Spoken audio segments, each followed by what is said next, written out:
Good evening, ladies and gentlemen, members of council. Are there any disclosures of pecuniary interest this evening? Councillor Wilkinson. Yes, Your Worship, 10.3 for me, please. Okay, thank you. Anything else? If not, then we will move on with the agenda. We have the approval of council minutes, the special closed meeting held July 23rd. Looking for a mover and seconder. Councillor Brubke, Councillor Dunn. Discussion on the motion. All in favor? Carried.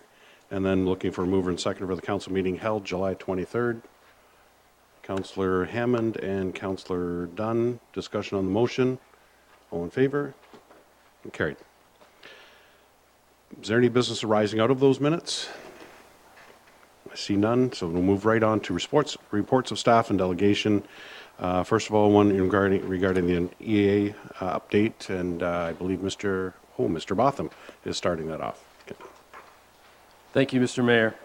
ACOM is here tonight to present the findings and recommendations of the Northeast Trunk Sewer Environmental Study Report, which is basically a trunk sanitary sewer that would connect development lands and greenhouse lands within the study area that you see on Figure 1 of the staff report to the Leamington Pollution Control Center. Council will see through the ACOM presentation a timeline beginning in 2006 and a study area. The study area presented results from considerations of our official plan, the environment, land uses, and other inputs during the consultation phases of the project. The binational agreement on phosphorus reduction, economics, and development opportunities have all been given much consideration to develop the problem and opportunity statement that you'll hear this evening. ACOM will present the various alternatives we investigated and the stakeholders that were consulted. And for Council's information, given the magnitude of the expected cost of the preferred alternative, it's anticipated that the feasibility of the project is contingent on a funding commitment from upper levels of government. So administration is recommending that the study report prepared by ACOM is received and becomes the basis for future design and construction of the Northeast Trunk Sewer System. And with that, ACOM will come forward and present their report to Council.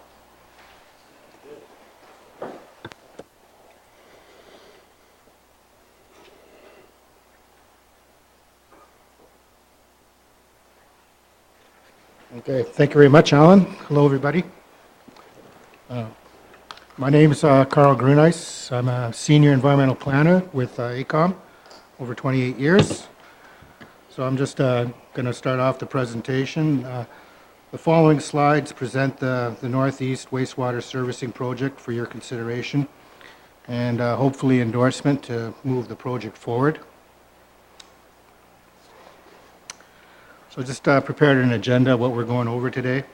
So why this study, why now? That slide will explain some of the drivers for the servicing project, primarily economic development and improving water resources quality.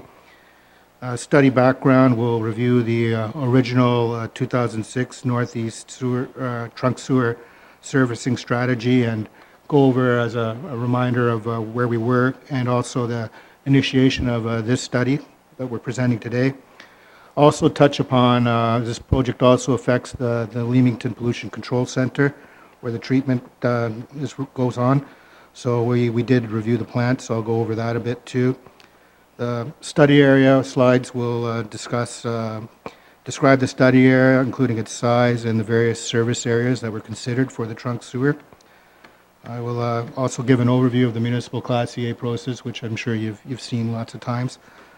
Then I'm going to turn over the presentation to David here, who will go through the alternative sanitary trunk sewer servicing alternatives and the mechanics. He'll turn it back to me, and I'll go over the evaluation and the recommended wastewater servicing strategy.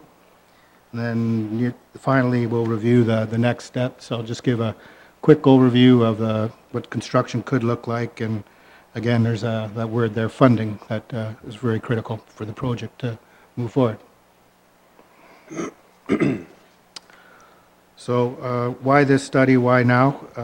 Wastewater from Leamington's rapidly growing greenhouse industry is contributing to the water quality issues in the lake.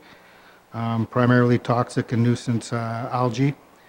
The expansion of the sanitary sewer is necessary to accommodate current and future improved growth as per Leamington's official plan. Study area is unique in that greenhouse development is attracted to the study area for a number of reasons. Number one, transportation, access to Highway 401 to move greenhouse product, Hydro One transmission, trunk water main, and gas, all which are already in place. Again, as your staff report alludes, though, the one key missing piece for a total infrastructure servicing picture is the sanitary sewer. We also know that Highway 77 corridor includes many private septic systems, many of which are near the end of their life or beyond their expected lifespan already. Again, Alan touched upon it, but the project supports the 2018 Canada Lake Erie Action Plan, Canada-U.S. binational agreement, also complements the Greening Your Greenhouse is Achievable initiative. So both these are very good check marks for funding as well. It's not just about economic growth. So again, study background. In 2006, Leamington completed a municipal class EA, addressed the need to expand the urban area sanitary sewer up to Mercy Road 6 to service planned growth. As Alan said, the preferred solution was the construction of a new gravity sewer that would send flows south to the Leamington Pollution Control Center. The 2006 Class EA received no objections. However, it didn't proceed to construction within the allowable 5-year time period at the time. So EA approval had lapsed. So if you were to revive the project, you need to do an update to the EA, which would be an EA addendum, which we began with. So in July 2015, the municipality and AECOM initiated a review of the sanitary sewer servicing strategy. We began as an EA addendum study. Following a public notice of the study commencement, the municipality received numerous inquiries from greenhouse operators north of Mercy Road 6 regarding service connections to the proposed sewer. So we went away, looked at it in more detail at a high level, and the review confirmed the need and the opportunity to extend the trunk sewer network all the way up from Highway 3 up to Mercy Road 11.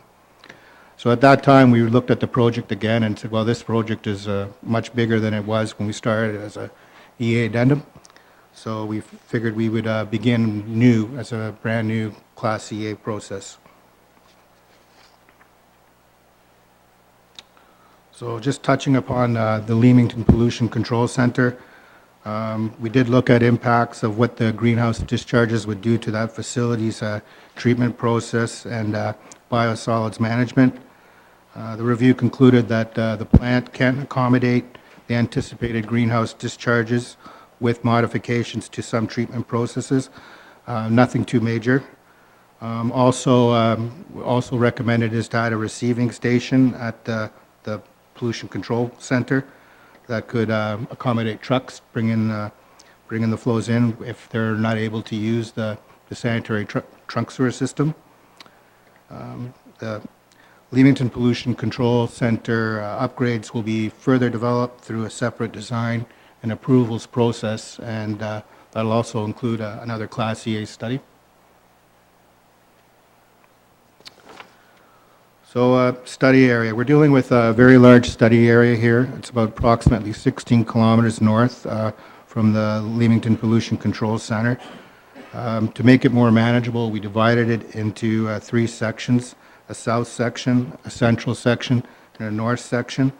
The south section captures the official plan urban areas and extends from from the control center to Highway 3 via County Road 33. Important note here is that that route was identified in the 2006 study. We looked at it and confirmed there was no other technically feasible alternatives. So for that section from the Pollution Control Center to Highway 3, It's going to follow County Road 33. No other alternatives were reviewed for this study. The central section extends from Mercy Road 6, from Highway 3 up to Mercy Road 6. David will run you through 3 different servicing options for that. Central section also captures the official plan urban area. And then finally, mostly dedicated to the greenhouses, is the north section, which extends from Mercy Road 6 up to Mercy Road 11. It also captures the Blythewood Hamlet as well.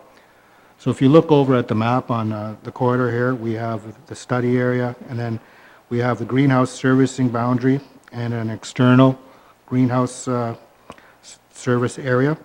So the greenhouse service boundary is shown in green, and it was considered property fabric, existing and anticipated greenhouse development, and also realistic and cost-effective infrastructure servicing design at a high level. We also note that where greenhouses are close to the hardline green area or the proposed sanitary trunk sewer, they could be considered an external greenhouse service area. And so those are the areas that you see just in the orange hatched to the east, where it says south. So just a quick overview of the Class EA process. We're following the Schedule B planning process, which is phases 1 and 2 of the EA. So phase 1 is the problem opportunity statement, which we've alluded on the need to service approved growth as per the official plan, and also to the opportunity to, at the same time, extend the sewer to further service economic growth with the greenhouse industry, and the opportunity also to have some environmental benefits with better management of the greenhouse nutrient process water and reducing phosphorus discharges to Lake Erie.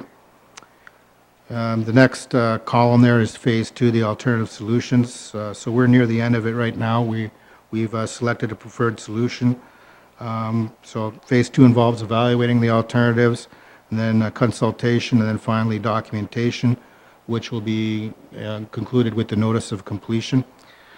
And then finally, implementation is when all the EA approvals are done, you complete the design and tender process and go to construction, which will be in phases, as you'll see later in the presentation.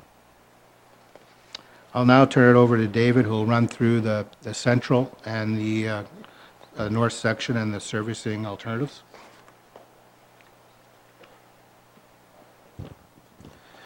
Yeah, good evening. Basically, I'll describe the options we looked at for the central and north sections. Central section took us up to Mercy Road 6. That basically covered off the rest of the official plan area, and some greenhouse area up to 6. That was the extent of the original study done back in 2006. Basically, we looked at 3 options in consultation with the MTO.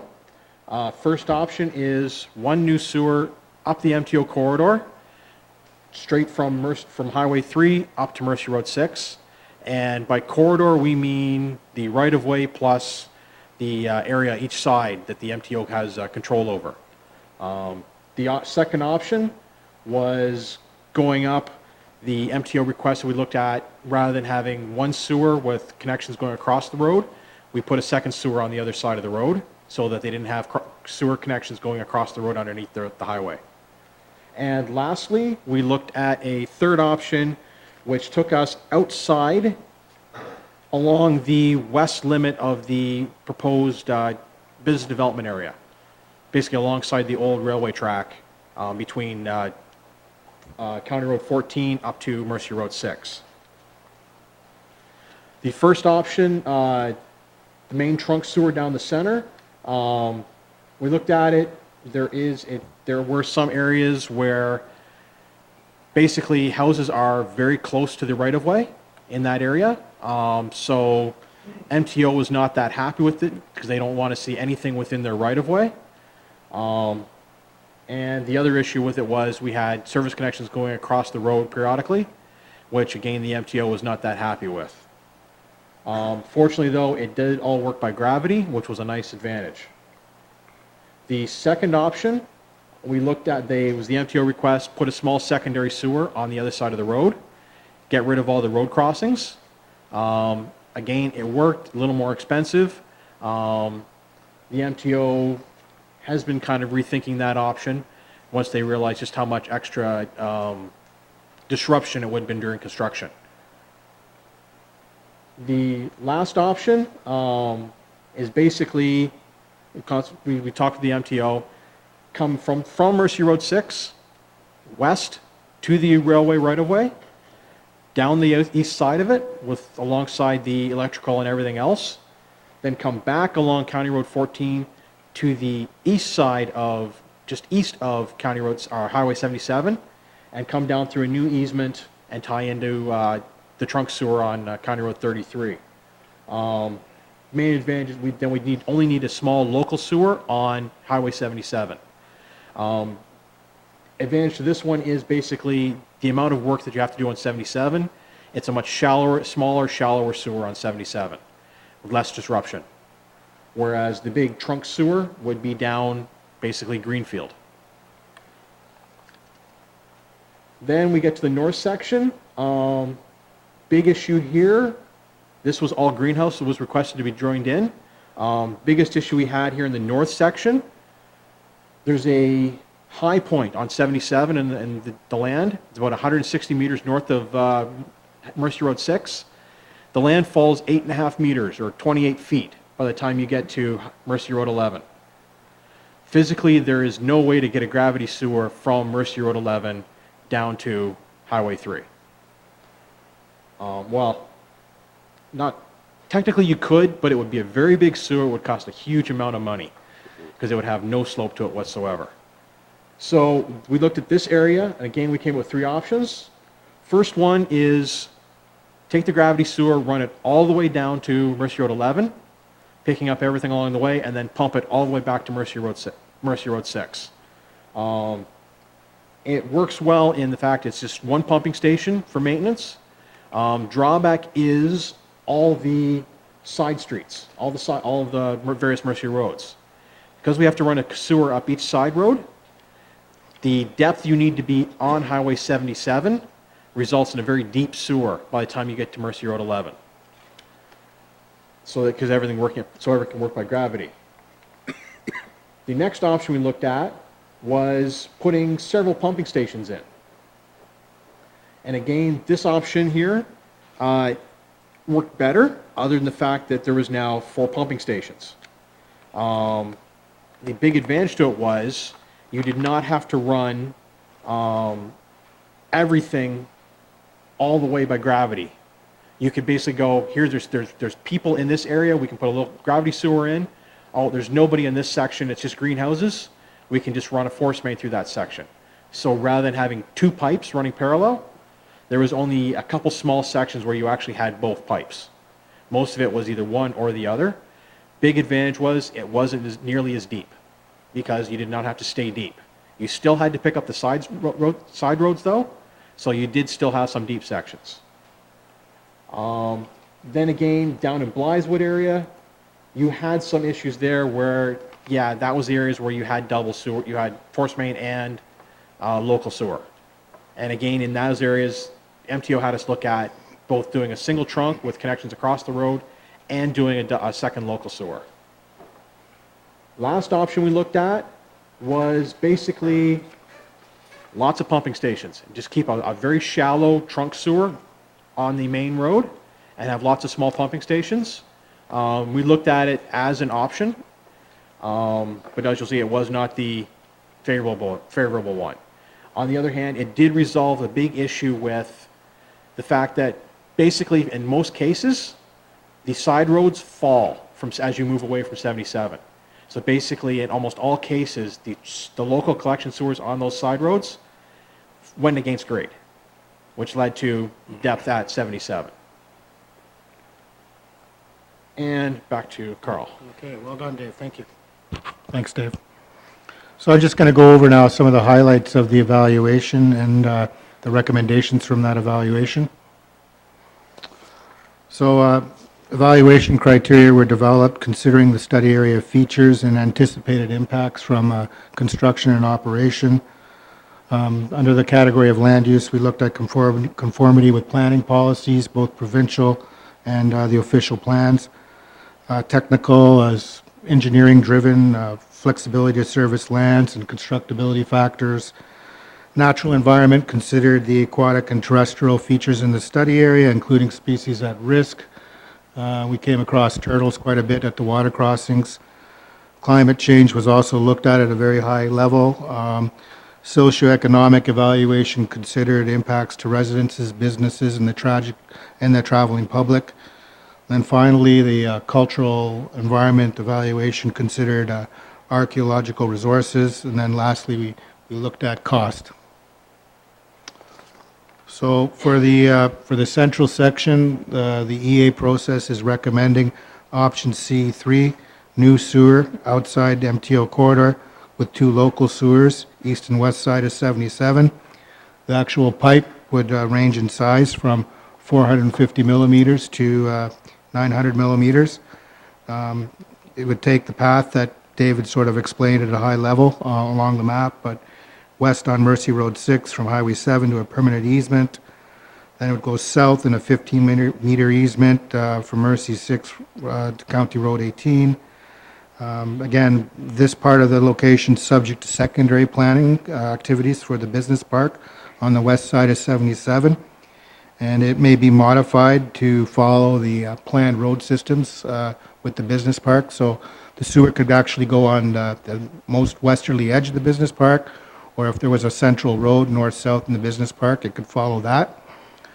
It then would go east on County Road 18, and then southerly in a permanent 15-meter easement to County Road 33. Again, Dave described it. And also, as Dave described, it would include smaller local sewers on both sides of the road. And lastly, while we would be in there building this, there would be some sections of water main put in all the time. So we're trying to coordinate other infrastructure that's been identified. So the reason why we selected alternative C3 is that we feel that it considers MTO's requirements. It best addresses their concerns regarding infrastructure in the right-of-way.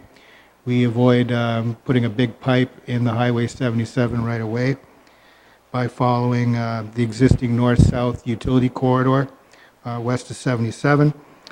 As David alluded, it also minimizes the depths and sizes, which helps with constructability, and there minimizes disruption to traffic and properties along the corridor. It also consolidates, the large trunk sewer with the existing hydro utility corridor, which is preferable to establishing a separate utility corridor and another location, another greenfield from a land use planning perspective as well.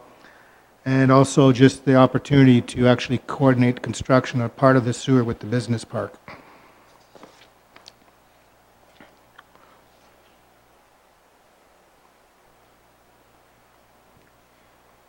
Okay. For the north section, we're recommending option N2, which is the multiple wastewater pumping stations. It consists of 4 pumping stations that you can see illustrated on the map. The actual map shows they're at intersections, so we have actually identified one preferred at each of those intersections that are circled in green.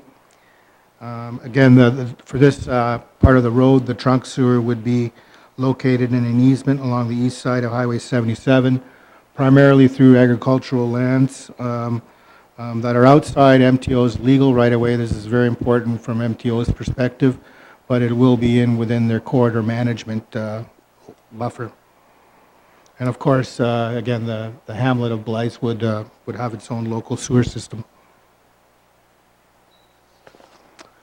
So again, another rationale for why we picked N2 was that it best addresses MTO's concerns regarding infrastructure in the right-of-way.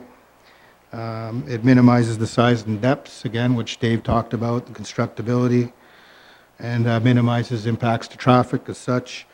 Also, from a cost perspective, the capital and operation costs of the other 3 stations would be offset by eliminating the need to twin the trunk sewer with a parallel force main from Mercy Road 6 to Mercy Road 11. Now we'll move into the cost. Okay, not cheap. At this time, we've estimated 70 to 80 million dollars. Right now, the slide says 75 million dollars. It's anticipated that construction of the project will be funded by fees from benefiting property owners. That includes residential, commercial, industrial, and greenhouse, and the municipal capital works budget.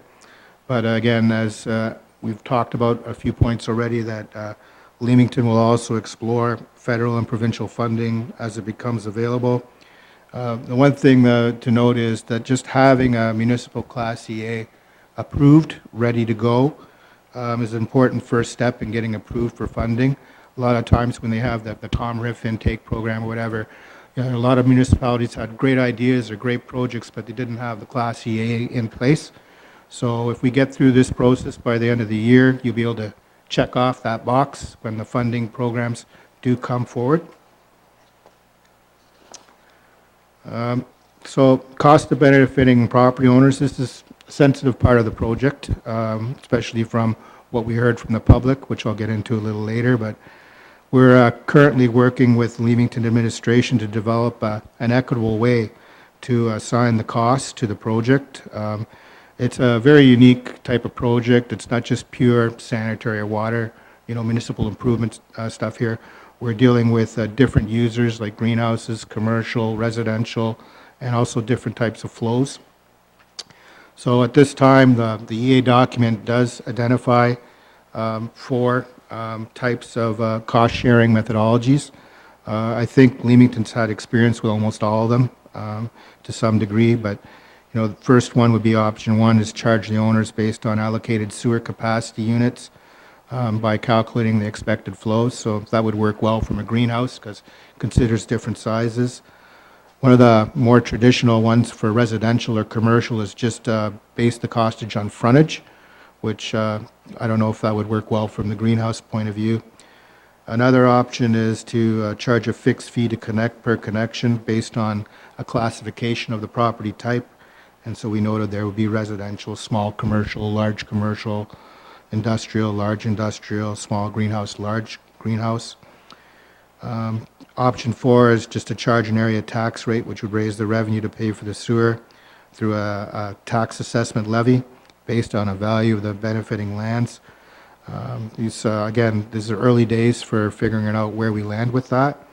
Finally, there's an option maybe to come up with a methodology that includes a combination of options 1 to 4. But it's just important to point at this time, we do not have a preferred cost-sharing methodology, but we're working towards it. In terms of cost to benefiting property owners, the project has 2 types of costs, municipal and private. So for on-site components, decommissioning the septic system connection on the private property, a property owner would pay the full cost. For the municipal components, sewer, the pumping station, service connection to the property limits, if there were no federal funding in place, the property owner pays the full cost through one of the methodologies we just went over. They're typically for these types of projects because there could be a hardship on the property owner where they could possibly pay the costs on their taxes, maybe over 10 years with interest. The municipality would, of course, determine the interest rate. That's traditionally what happens. And also, if an individual did sell the house and he still owed some money, it would be transferred. It would remain part of the tax assessment or the taxes owing on that property. Project implementation, again, a very large project. We broke it up into 6 phases, as you can see on the map here. First phase in the south and then moving north. First phase actually would pick up some of the existing greenhouses as well that are identified as external greenhouse. But the first 2 phases would really be set up to service the planned growth as per the official plan. So if we get the EA approved by the end of the year, preliminary and detailed design could begin end of this year and go up throughout 2019. From 2019 to 2021 would be the permits, approvals, and property negotiations and acquisitions. We do need property for the sewage pumping stations. That's going to be a purchase. And also there is lots of easements needed, especially where we're outside of Highway 77 and twinning alongside the utility hydro corridor. Again, construction at this time, we think, could take up to 4 years, starting in 2020. It's a long time, but again, it's a very large project. It's also dependent, again, on the funding. If you get some solid funding, you could build 2 phases at a time. Particularly the north section, Dave and I were just discussing that, it's very logical for maybe one contractor to do all 3 phases, or 2 contractors do them all the same time. So that would bring the greenhouses on board quicker, which would be good to see. And of course, it's just a preliminary timeline that what could happen. So construction overview, we've all been through it, driven through the work zones, had the pleasure of going through Erie Street today as well.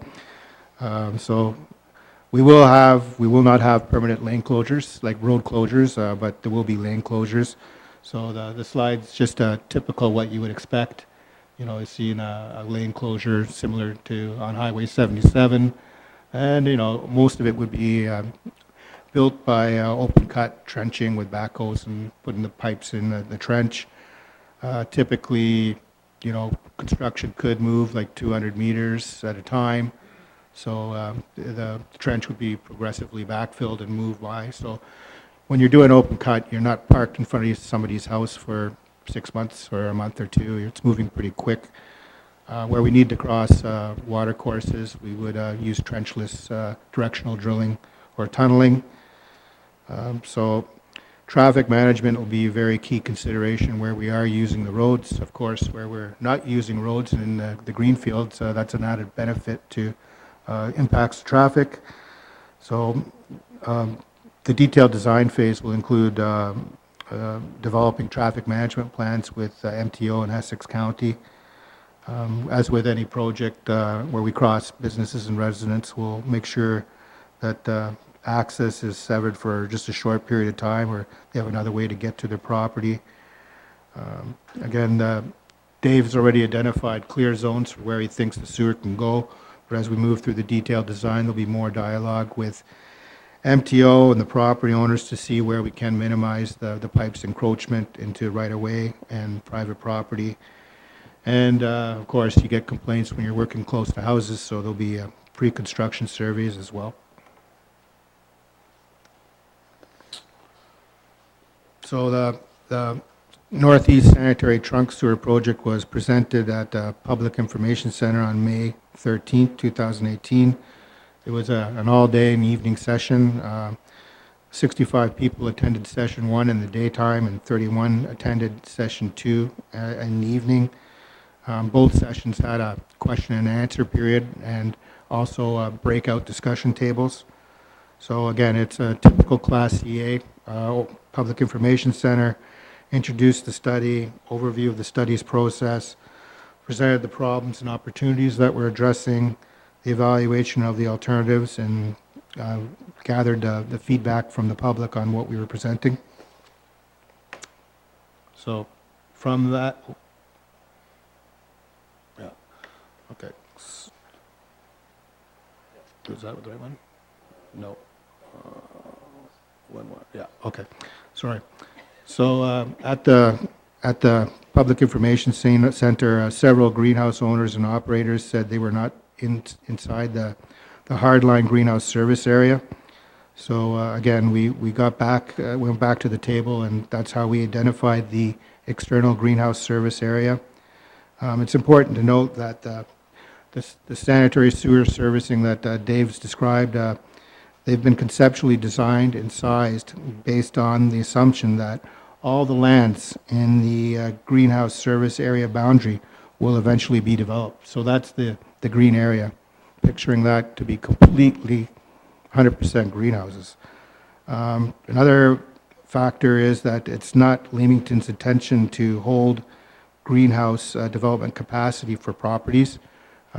We recommend almost you take a use it or lose it approach, where if there is an external greenhouse and they want to go first, they can go in.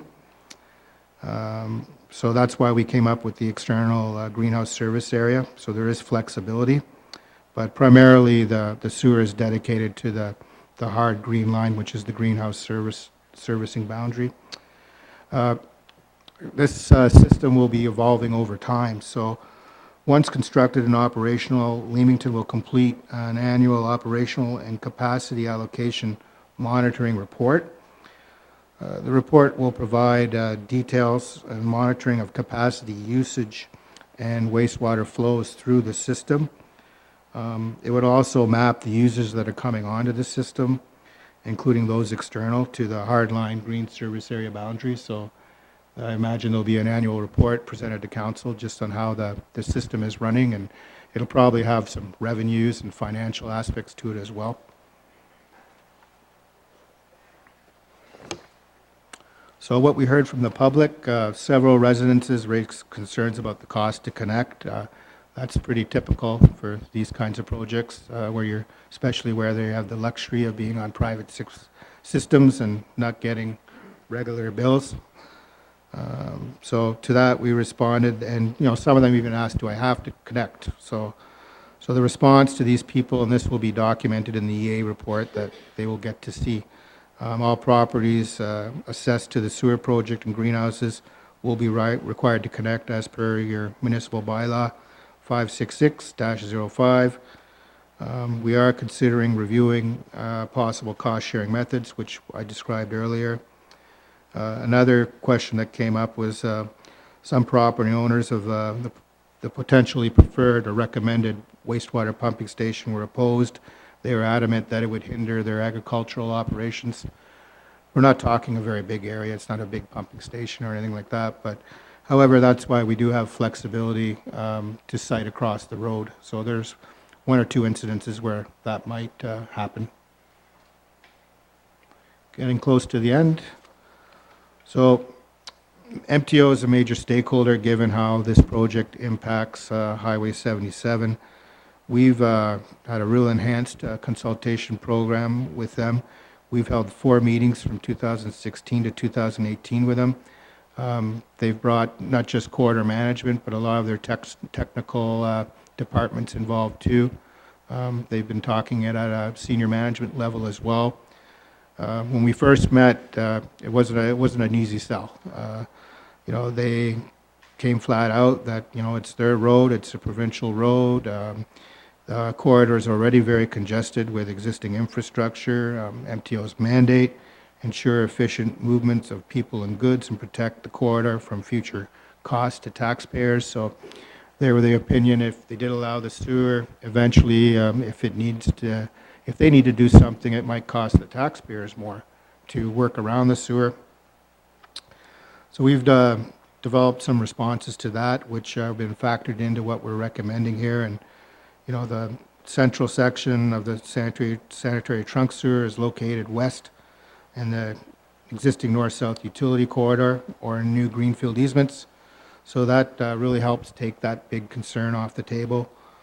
And again, in the north section, we've minimized encroachment on MTO's legal right-of-way. Very, very minor. Like within the legal right-of-way, we are basically just in Blythewood, and then in a few other tight pinch points, and the rest, we're completely out. So like for 7-kilometer run north of 6, we're like just maybe 300-400 meters in the right-of-way. The rest is on private property. So I'm really hoping they get that. Again, David pointed out that they asked us to look at all their alternatives, and we did look at that. When we presented the concept, we've already presented them a recommendation, and they said, well, why didn't you pick a greenfield north-south corridor north of Mercy Road 6? We went back and showed them that there are no logical north-south roads close by. The nearest north-south roads on the east or west of 77 are over 3 kilometers away, which would be crazy for servicing. It's Albuna Town Line and Mercy Road 12. So also along the north of Mercy Road 6, we actually have some situations where the greenhouses are already backing onto the utility corridor, so there actually isn't physical space for us to fit the pipe in as well. So they're digesting that right now. We're getting to the end now. Next steps. So, the municipal Class EA document's already in draft. In late July, it was circulated in draft form to key review agencies, MOE, MTO, Essex Region Conservation Authority, and Essex County for the review and comments. It's best to get their comments before the formal 30-day public comment period comes. So we'll get their comments. We'll do our best to address them, but we'll have a good level of comfort that, you know, we've provided them that early opportunity to comment on it.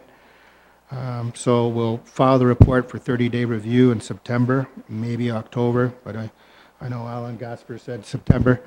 We'll issue the notice of completion, which will go out to the public and to our mailing list. We have a very big mailing list right now. And then following the 30-day reviews, provided we get no Part 2 orders, the project will be clear to go to detailed design. And again, Leamington will be in good position to pursue funding and hopefully bring this project to fruition.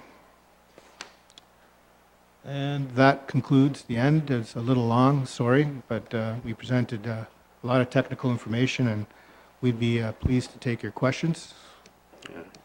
Yes, thank you very much, Carl and Dave. Great presentation, probably a little bit over most of our heads when we get into the technical side of things, but we're here as a council to look at this from the conceptual side of things. So to me, the photographs, the layouts, everything explained it very, very clearly. Good.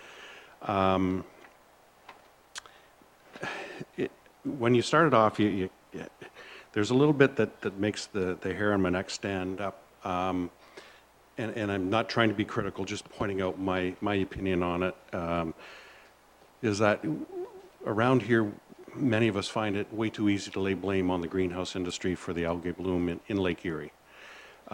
It's far more in depth than just our greenhouse industry in that regard. But as an active member of the Great Lakes Mayor's Cities Initiative, and I'm dealing with the mayors on the American side,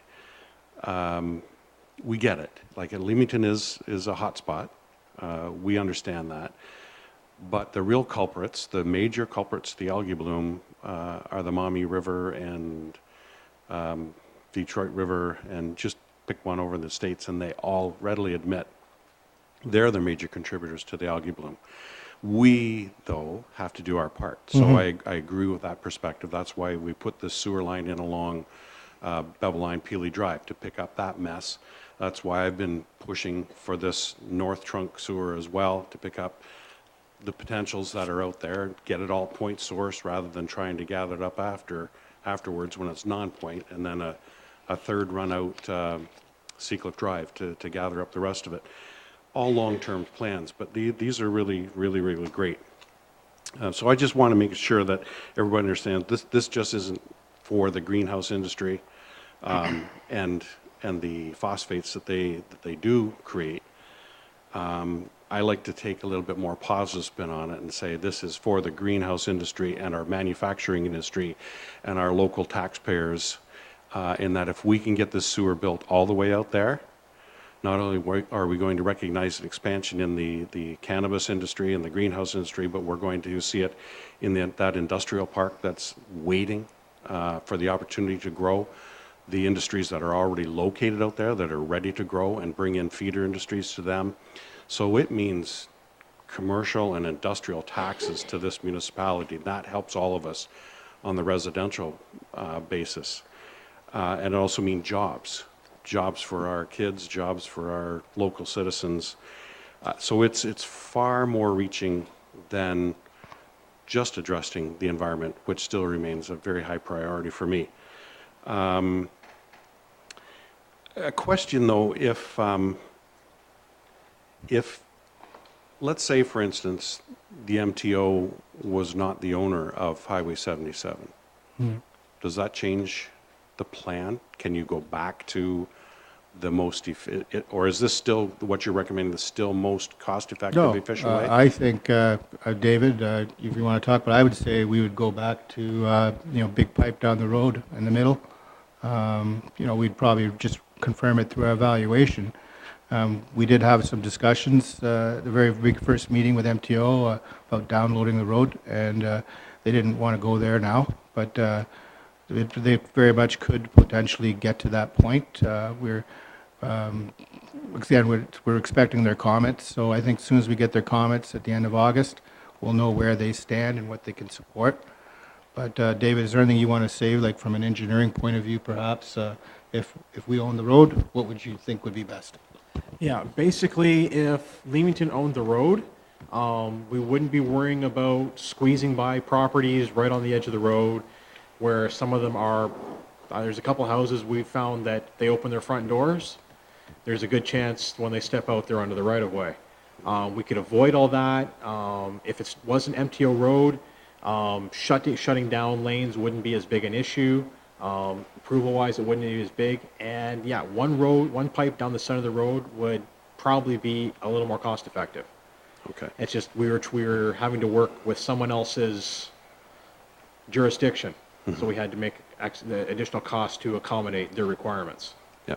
There's a reason for my asking the question, because I kind of figured that would be your answer, and I was hoping that that's what you would say. Yeah. The other part of this that really gets me anxious to make it happen sooner than later is the ability of the industries out there, the greenhouse industries, to eliminate their $500,000, their $750,000, whatever expenses they do in putting in somewhat functioning septic systems, Yep.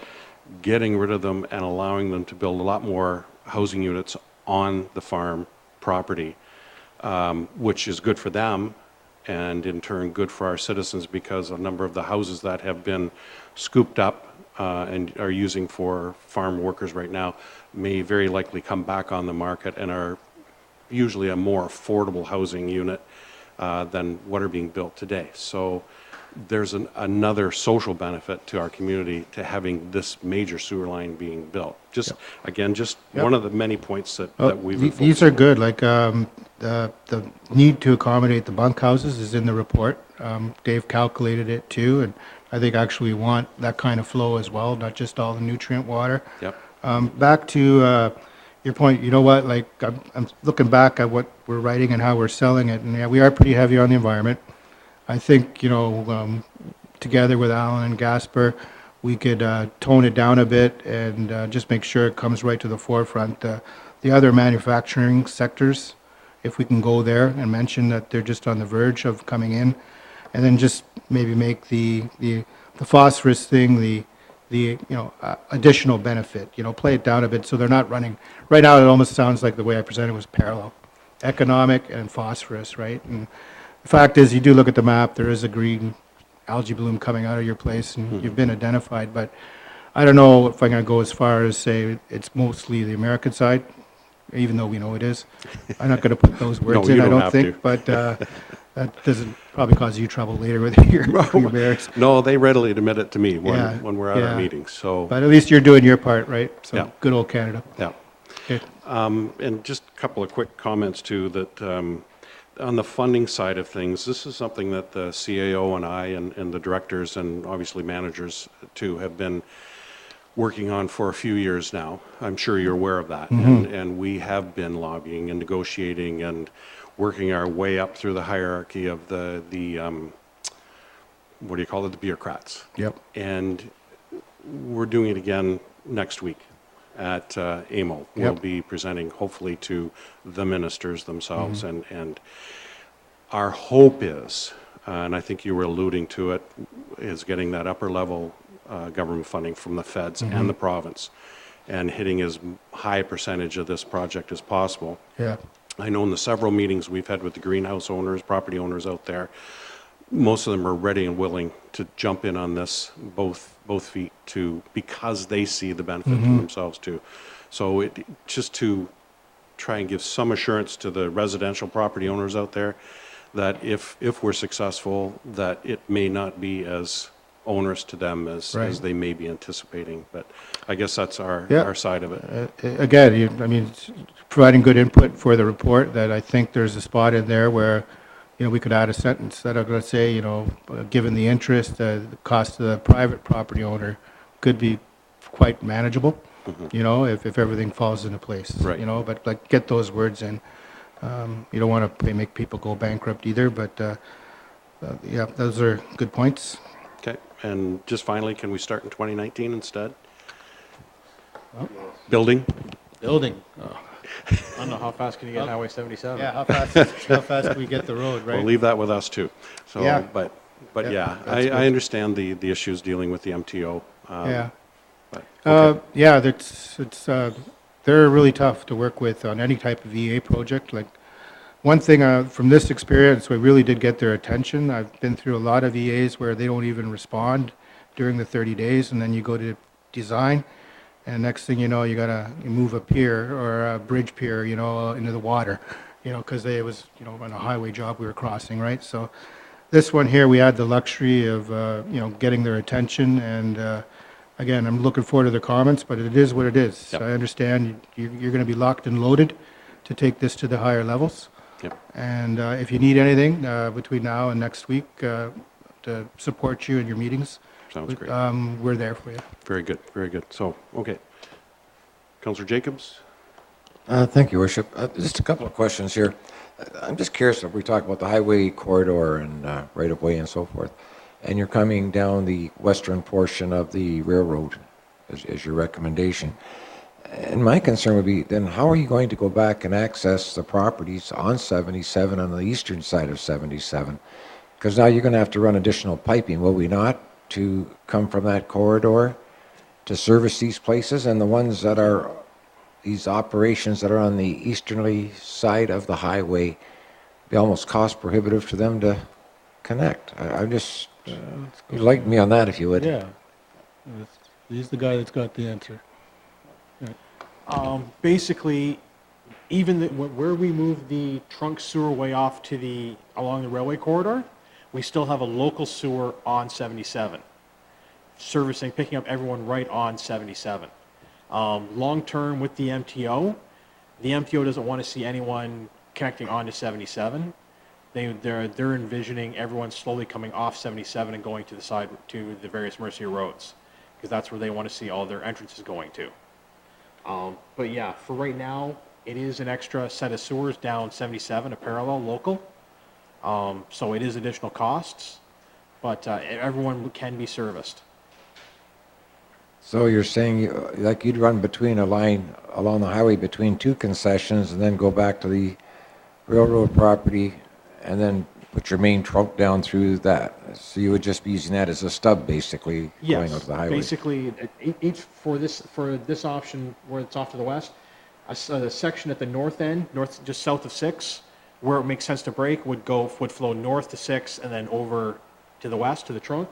There'd be a section either side, north and south of Mercier Road 5, that would flow along Mercier Road 5 back to the trunk on the west, and then the bottom section would basically pick up where the trunk sewer crossed 77.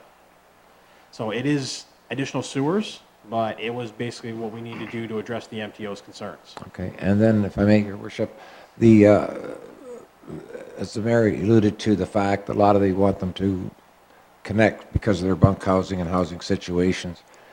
Now, some of these properties that are, I guess, a significant distance from 77, would they have to now, in order to access that sewer for bunk housing and their greenhouse operations, they would have to pipe back to us? Is that going to be at their cost, or do we lay those pipes? I guess Actually, as part of the project, there's going to be local sewers running east and west on the various Mercier roads. They'll run about 0.6 kilometers to the east of Highway 77, and about twice that distance, basically twice the distance to the railway corridor to the west. And so basically that sewer actually was one of the controlling features for how deep we had to be on 77. So there'll be a sewer on each of the Mercier roads for the greenhouse operators to tie into. That flows to 77. Thank you very much. Great presentation. Thank you, Worship. The one other thing I can add too is if you did assume the road, operations and maintenance would be easier. You wouldn't have to get MTO permission if you had to go out there and maintain it or flush it or things like that as well. Okay. Councillor Verbicki? For the mayor, thanks. I was at the first meeting there, and I commented that I was hoping you would say it would come up to $100 million.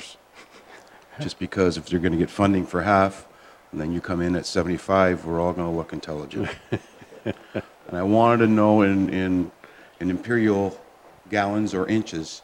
I know we discussed it. You mentioned something about 8 inches to me at the top end and 4 feet at the bottom end. How big is this sewer going to be in Staples? In Staples, we're actually up in the small section. This will probably just be an 8-inch sewer through Staples.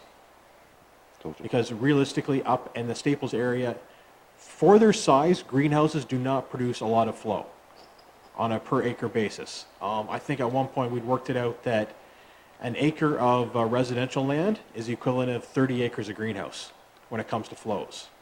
So up the north end, basically everything north of Mercy Road 6, we're looking small diameter, 8 to 12-inch sewers.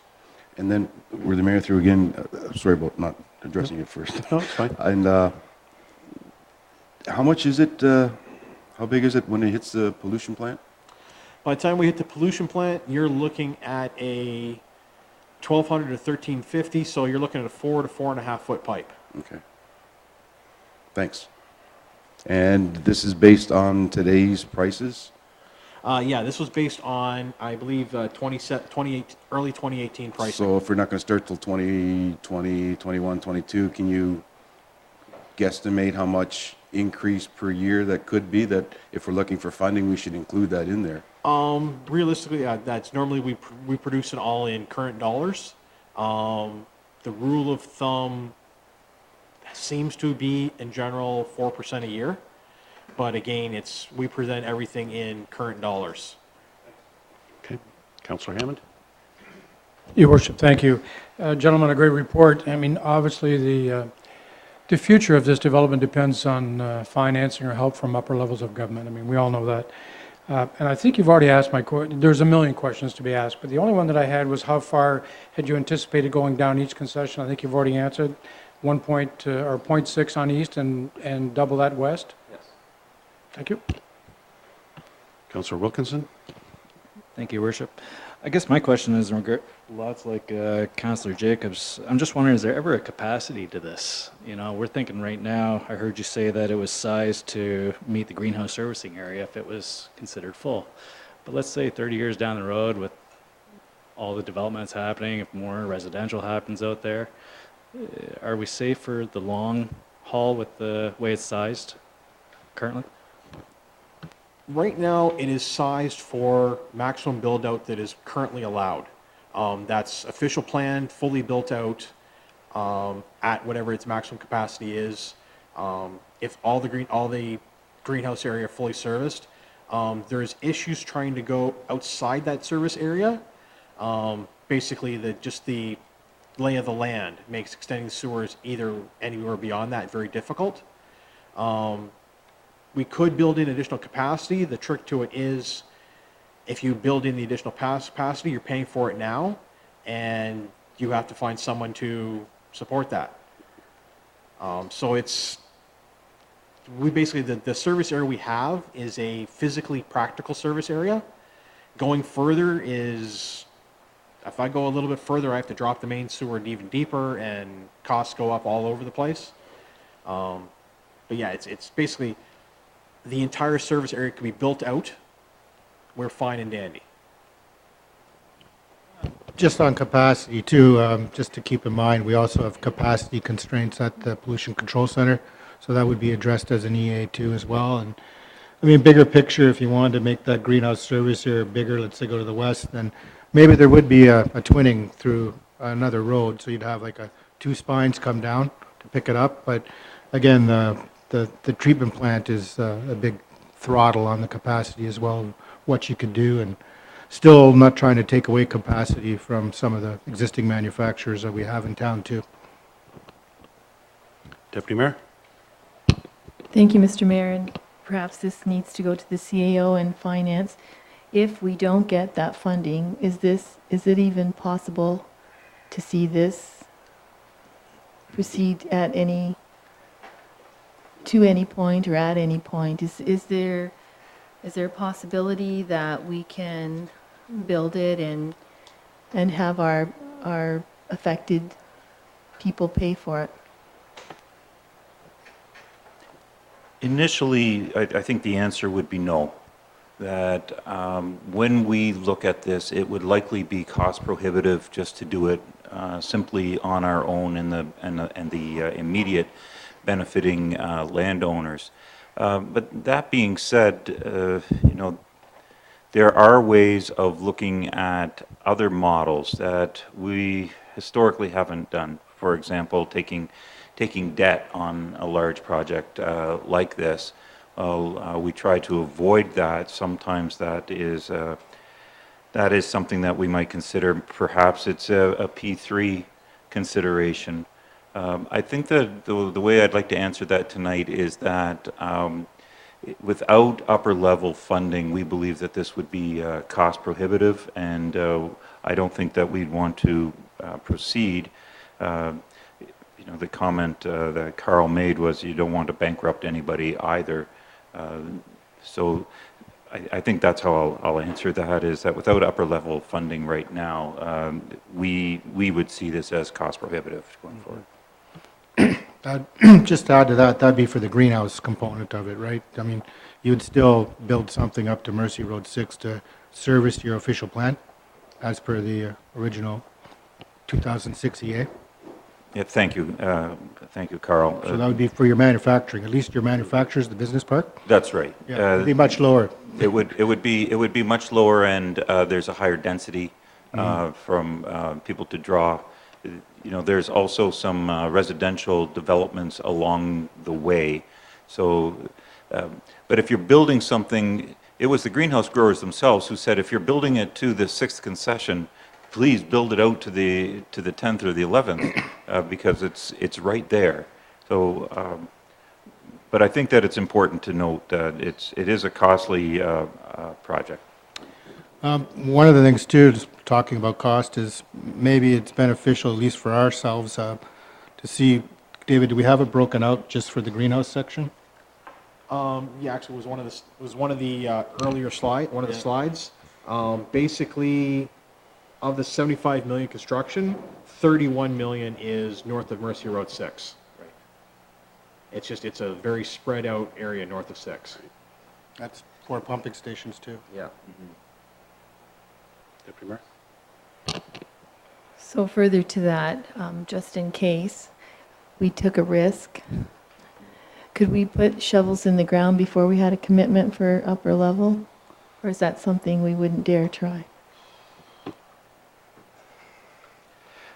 That would require council direction.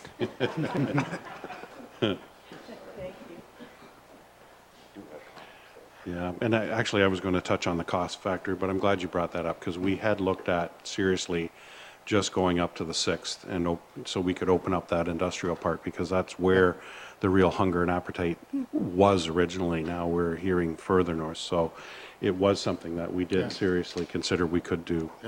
I agree. Like, again, we started this in 2015. You know what? The greenhouse angle got us excited and sort of maybe took it over a bit too. Yeah. You know, when you look at it, it's about the south section that's really important. That's actually has an approved official plan saying, service me. Correct. You know, so we got to make sure that comes out clear. It's the greenhouse is an added benefit and an opportunity. The problem is we do not have servicing capacity for approved growth right now in that area. Right. Mr. Neufeld?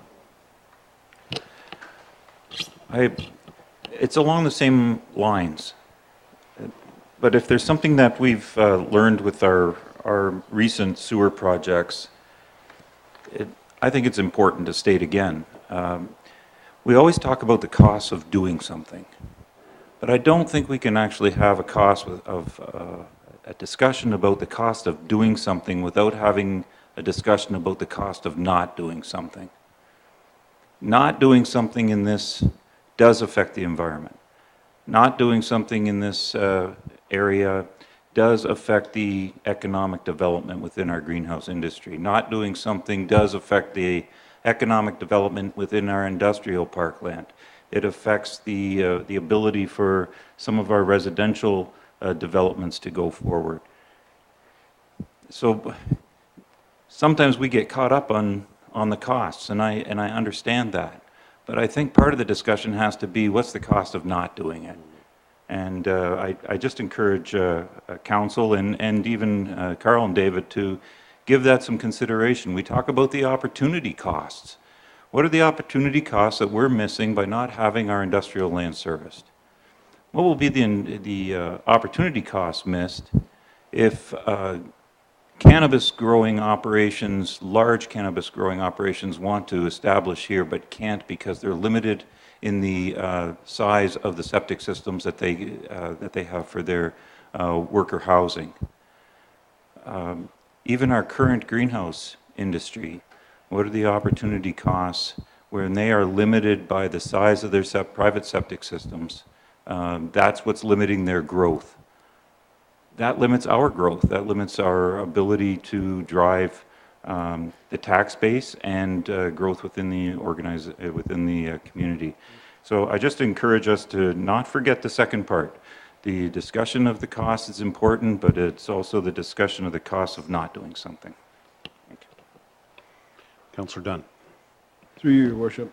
My question, I know it's way ahead of way ahead, because my thought is this, is how much percentage cost would it be going towards the greenhouses as opposed to the residentials?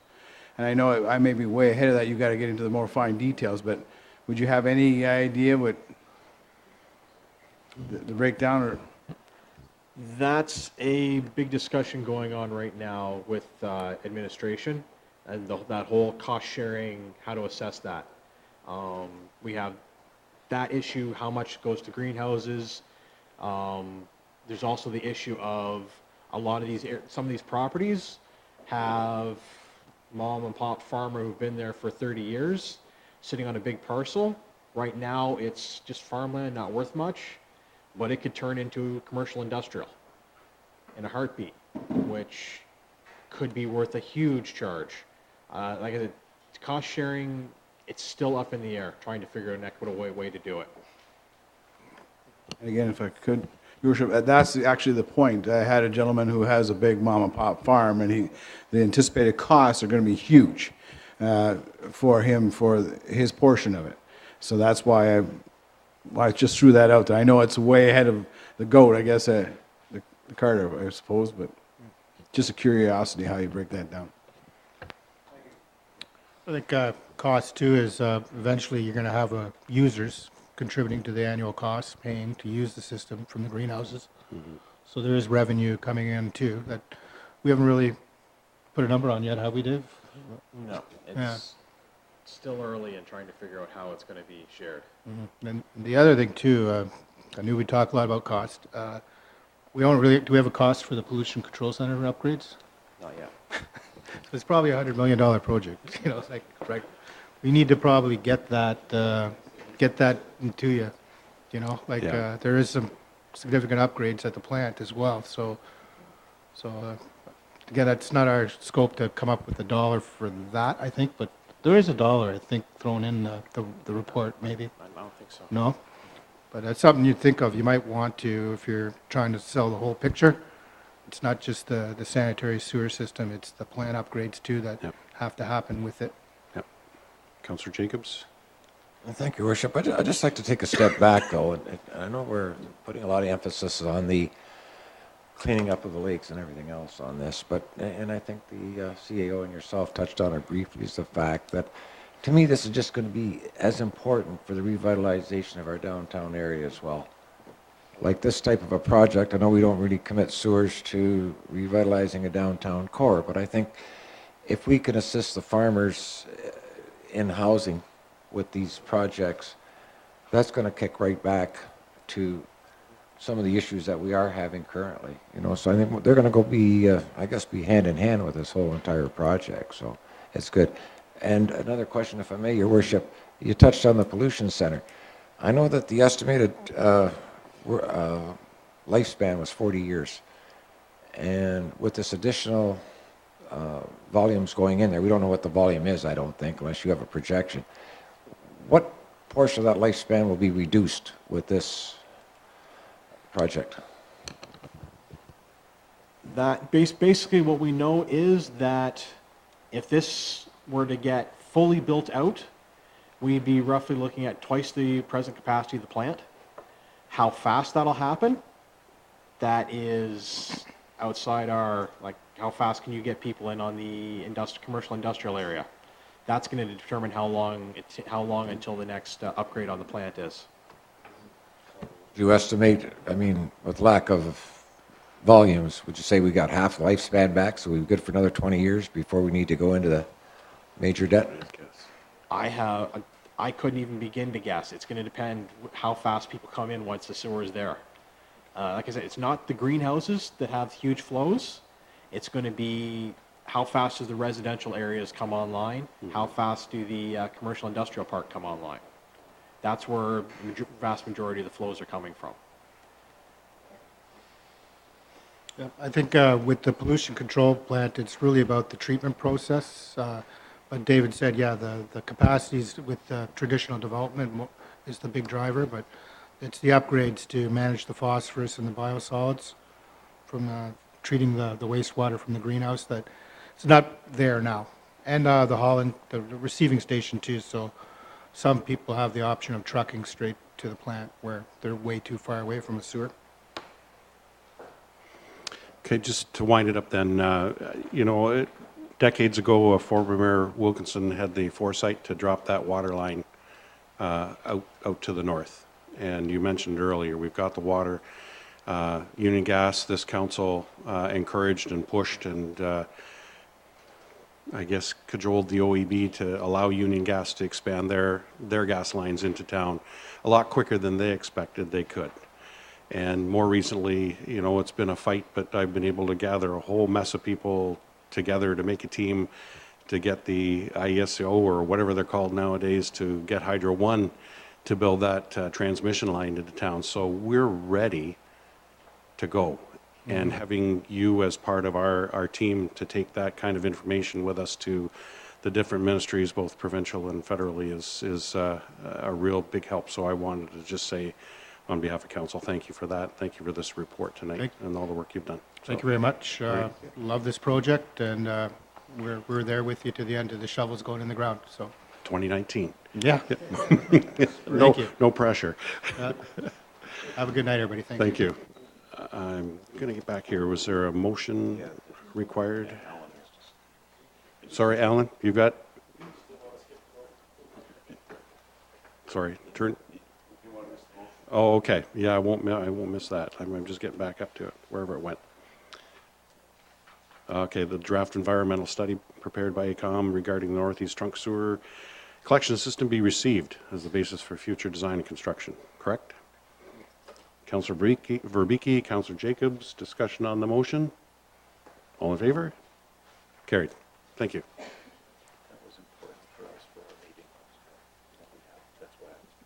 Yep. Next report is one regarding 50 Seacliff Drive East, the request for exemption of draft condominium approval. Ms. Yablonsky?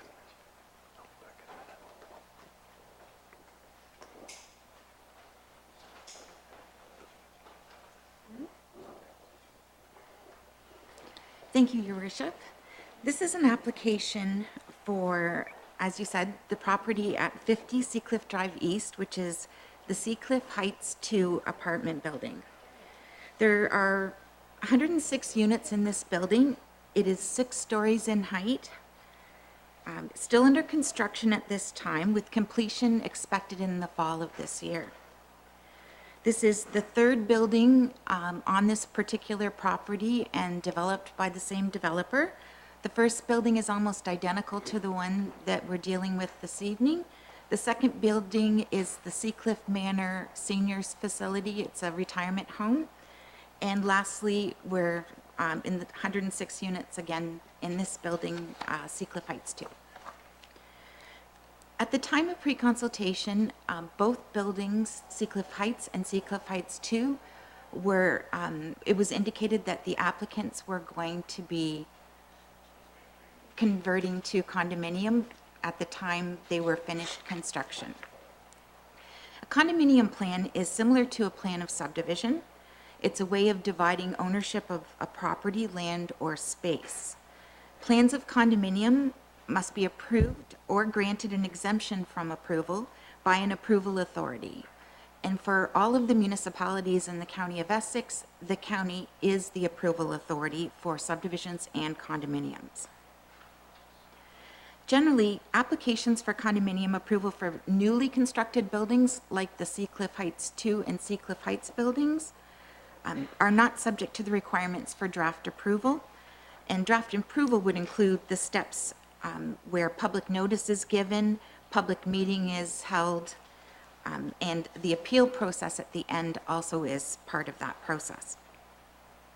In September of 2017, final approval of a plan of condominium was approved for the first building, Seacliff Heights.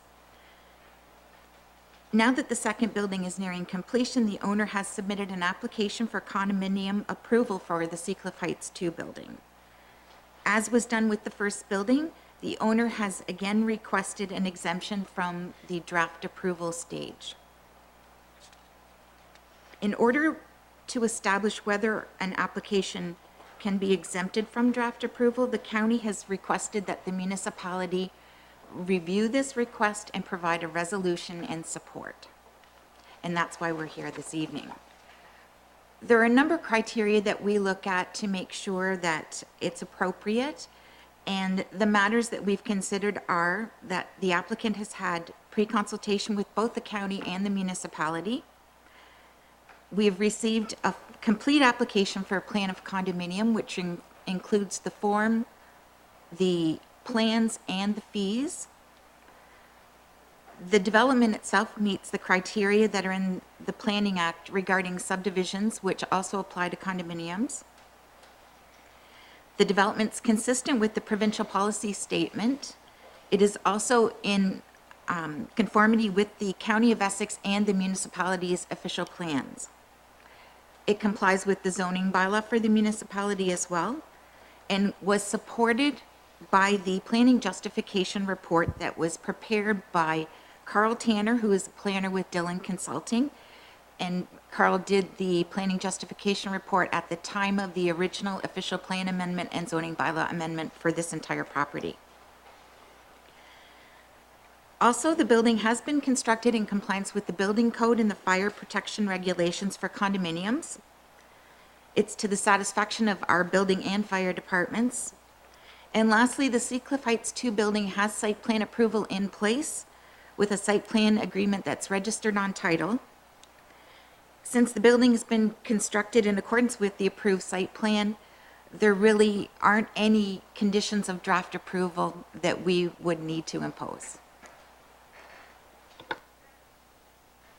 Thank you very much. Councillor Jacobs? Thank you, Worship. If I could direct my question to Laura, what is the difference in taxes between a, I guess it is now as a rental property to a condominium type property? I noticed in the report is that your taxes can't be impact of that yet, but is there a difference in the way they're taxed? Through you, Mayor Patterson, the difference is between a multi-residential class and a residential class. There was new legislation that came out in 2017 or in April, pardon me, that actually set a new tax ratio for multi-res. So anyone that pulled a permit that built a multi-residential property, the tax ratio was set at 1, similar to the residential. So, of course, you know, MPAC does all the assessments, but based on whether it's a rental property, a condominium, or a multi-residential, it's all based on your assessment value. And So the reason why I brought up the conversation about the legislation change is regardless if it was a condominium or a multi-resident building, the tax impact would be zero. Or the difference in the tax impact, sorry. But there would be a difference in the cost of the, sold off as a condominium becomes the owner of the resident, I guess, correct? But you're saying that it's based on the cost. So you estimate the cost of, in this case, 106 units, at let's say they're all worth $10 a piece. However, the top floor is worth $3 more than the bottom floor. I guess, is that impact involved in that, or is that like a town assessment? Or I guess that's where my confusion lies with this. Like the condos would be at different value, I presume. The higher you go, the more you pay type thing. Is that any consideration? Or am I really throwing you a curveball here? Through you, Mayor Patterson.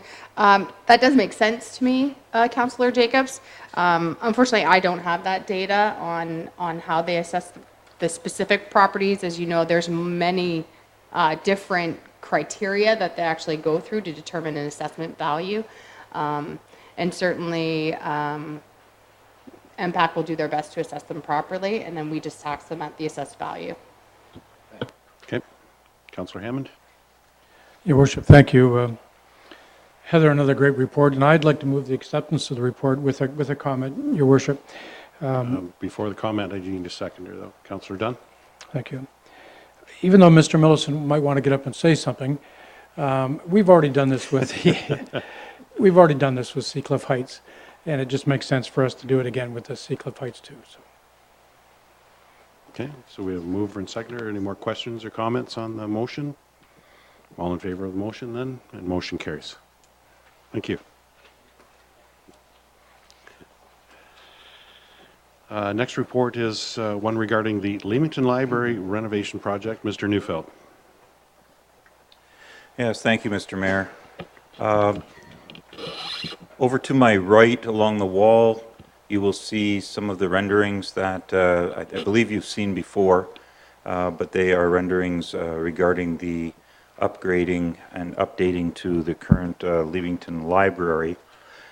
Major renovations to the library building over the last 25 years have been limited to upgrades for programming, to the programming room in 1990, renovating the interior in 1998, and the installation of a new roof in 2011.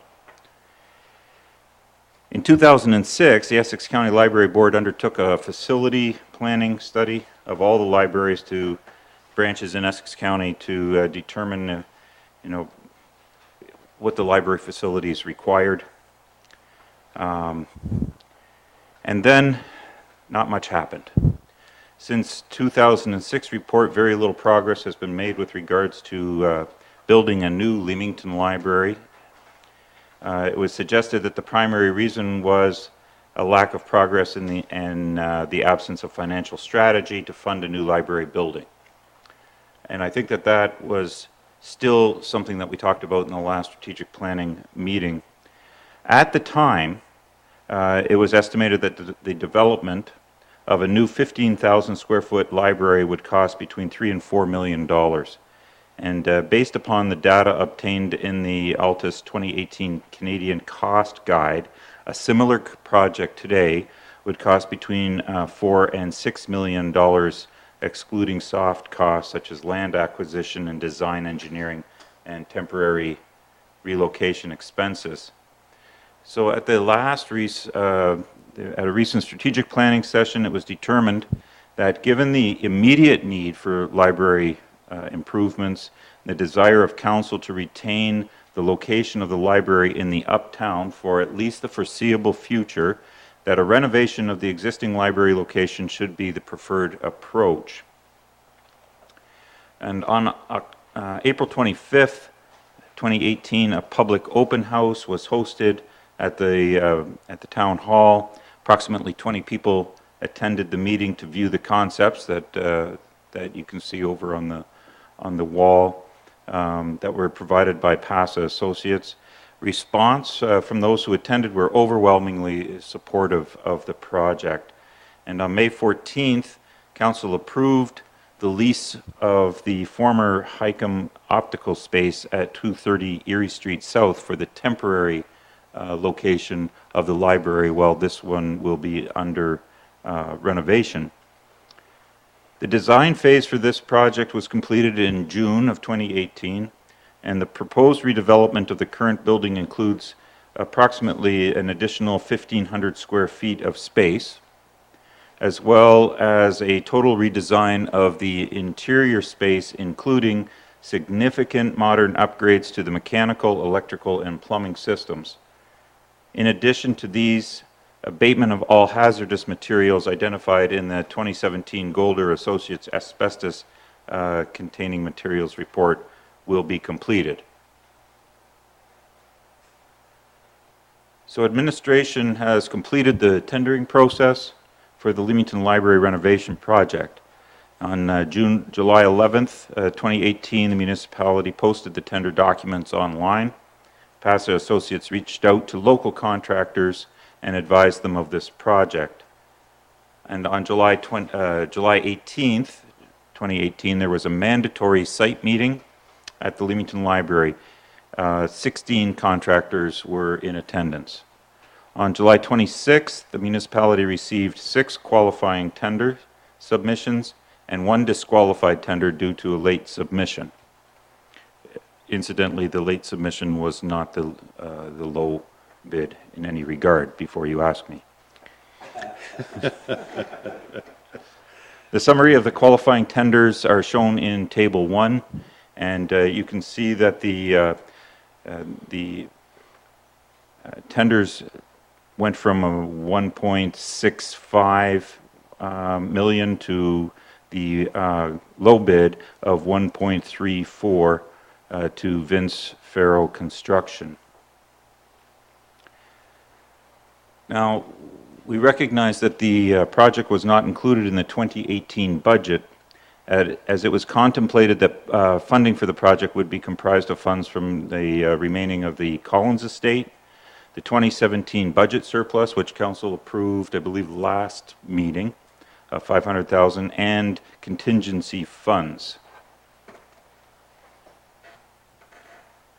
So on Table 2, you can see the total project costs. The construction cost is $1.3 million, design and engineering $120,000, and additional contingency fund of $50,000. There are also costs associated with the temporary location. Rent is at $55,000. We had to do some renovations for $11,000, some insurance and utility estimates at $21,000. I might add on these things that the County of Essex is also working with us as it relates to the utility estimates, where there will be some cost sharing. But all in all, this is what it costs to relocate and go to the temporary location, for a total cost of $1.625 million. Now this is all in. This includes a temporary location. It includes the asbestos removal and some of the significant upgrades. Administration, therefore, because of the cost, administration is recommending $400,000 be transferred from the contingency reserve to fund this project. And this amount it also includes the $50,000 in contingency funding for unknown costs. So if you look at Table 3, you can see how this will be paid for. The county library surplus, which we've received just short of $100,000. The library and culture reserve surplus of $500,000. The Collins Estate Reserve Fund for $627,000, and the contingency reserve of $400,000. So we have to remember where we started with this, because in total, the cost for the complete redevelopment of the Leamington Library renovation are approximately $180 per square foot. And when we look at the Altus Canadian construction guide, hard construction estimates of between $230 and $350 per square foot are what are expected for a new library construction. So we would go back to our previous discussion at our strategic planning that the library upgrade was important. We did not have the funds. Funds have not been raised for a new library that was estimated in 2006 between 3 and 4 million, and now we're talking between 4 and 6 million. We didn't want to wait and have our library in the state that it currently sits for the next foreseeable future, 10 years at the very least. And so at $180 per square foot, we are going to have a library that I think is exciting, will help attract people into the uptown, is one of the important components of uptown revitalization, and it's no accident that it has some look familiar with, that you will see familiar with our Bank Theater construction as well, because there is some branding that we're trying to do here. So with that, administration is recommending council to proceed with this project and award the construction to Vince Farrow Construction and approve the other expenses. Thanks very much, Peter. Councillor Jacobs. I thank you, Worship. In viewing the slides and the way all the lights are, if they promise to turn down the lights during fish fly season, I would be more than happy to move this exciting and long overdue project. So I'll make the motion of recommendation. Okay. Do I have a seconder? Seconded by Councillor Hammond. Councillor Dunn. Through you, Your Worship. It says we're adding on 1,500 square feet. What would bring that grand total of the library to, the size? Do you have that number? 'Cause- 9,200. Approximately 9,200 square feet. Okay, thank you. Deputy Mayor. Thank you, Mr. Mayor. I just have to say how thrilled I am that we're actually doing this. When we looked back quite a few years ago with Councillor Atkin, he and I both wanted to see this happen, but we thought it would involve many more millions of dollars. We have to remember that this is a quality of life thing that we add to our portfolio, if you will, of our town. We have our marina, we have arenas, we have soccer fields, we have baseball fields, we have the Bank Theater, we have the amphitheater. A lot of those things are sometimes unreachable for small children and people in the low income stratosphere to access. But the library they can do for nothing and still have quality of life. Their kids can still go and rent or borrow movies or choose books, brand new books. There's tons of programming that goes on. This is just another facet to our community that makes it a place that people want to live and grow and play and all the other things that we do. So for me, this is wonderful. I know there will be those social media trolls that will say, I don't want that money to go to a library, but you know what? We don't care. We're making this a better place for somebody out there, probably lots of somebodies. Last fall, I was at downtown Toronto Library, and I couldn't believe the activity in the place. It was like an anthill full of people doing things and interacting, and oh my gosh, it was just wonderful. So not even young children, seniors who need to have a place to get together and socialize. The libraries have become community hubs, so it just adds so much more to what we're already offering to an element of our society that maybe can or can't afford those things, but not only to them, to all of us. I'm a library user. I've got a stack of library books I really need to return. To me, it's always been something I've always loved. So to me, this is fantastic and new and bright. Will also bring in people that have never even thought to go to the library. So for us to get this done is fantastic. So I thank you for what you've done to make this possible, because this really started, I believe, at that strategic planning when we first started talking about what was possible. So I thank you for that. I'm very excited about it. Further comments? None? Again, from my perspective, it's just one more feather in the cap that this council can claim what we've been able to do in the last, probably the last 4 to 6 years. We've made some major strides forward in this municipality, bringing a lot of assets and usable assets to many citizens This one is just going to be a beauty when it's completed in our uptown core, and is one of the several steps that hopefully the near future will bring in the rejuvenation of our uptown. So I really look forward to it. I think, as the CAO said, it's going to be a very exciting building once it's completed. So we do have a motion on the floor. No further discussions, then I'll ask the question. All in favor? And motion carries. The next item on the agenda, unfortunately, has been removed from our discussion this evening. It's been deferred to a later date, and that is the Leamington Uptown Master Plan. We'll move on to 10.5, which is report regarding the reallocation of Main Street Revitalization Initiative funds. Mr. Sharon? Your Worship, in January of this year, the provincial government announced a $26 million project to help municipalities improve their main streets and main street areas. Based on the formula developed by the province, a municipality was notified that they were going to receive approximately $54,000 under the Main Street Initiative.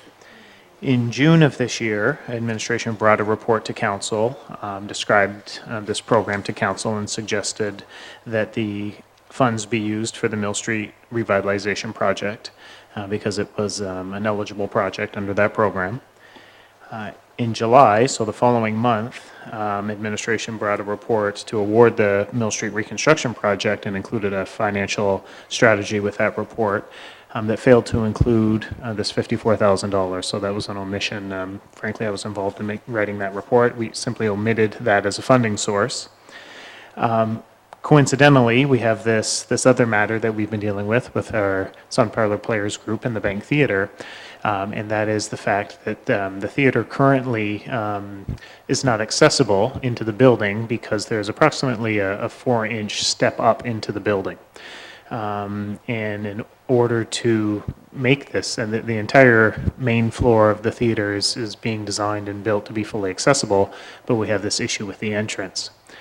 So in order to make the theater fully accessible, the best way in which to go about that is to raise the exterior area of the sidewalk in order to get rid of that step. It gets a little bit complicated because there's slope requirements. You can't just raise it up. You have to feather that out in various directions.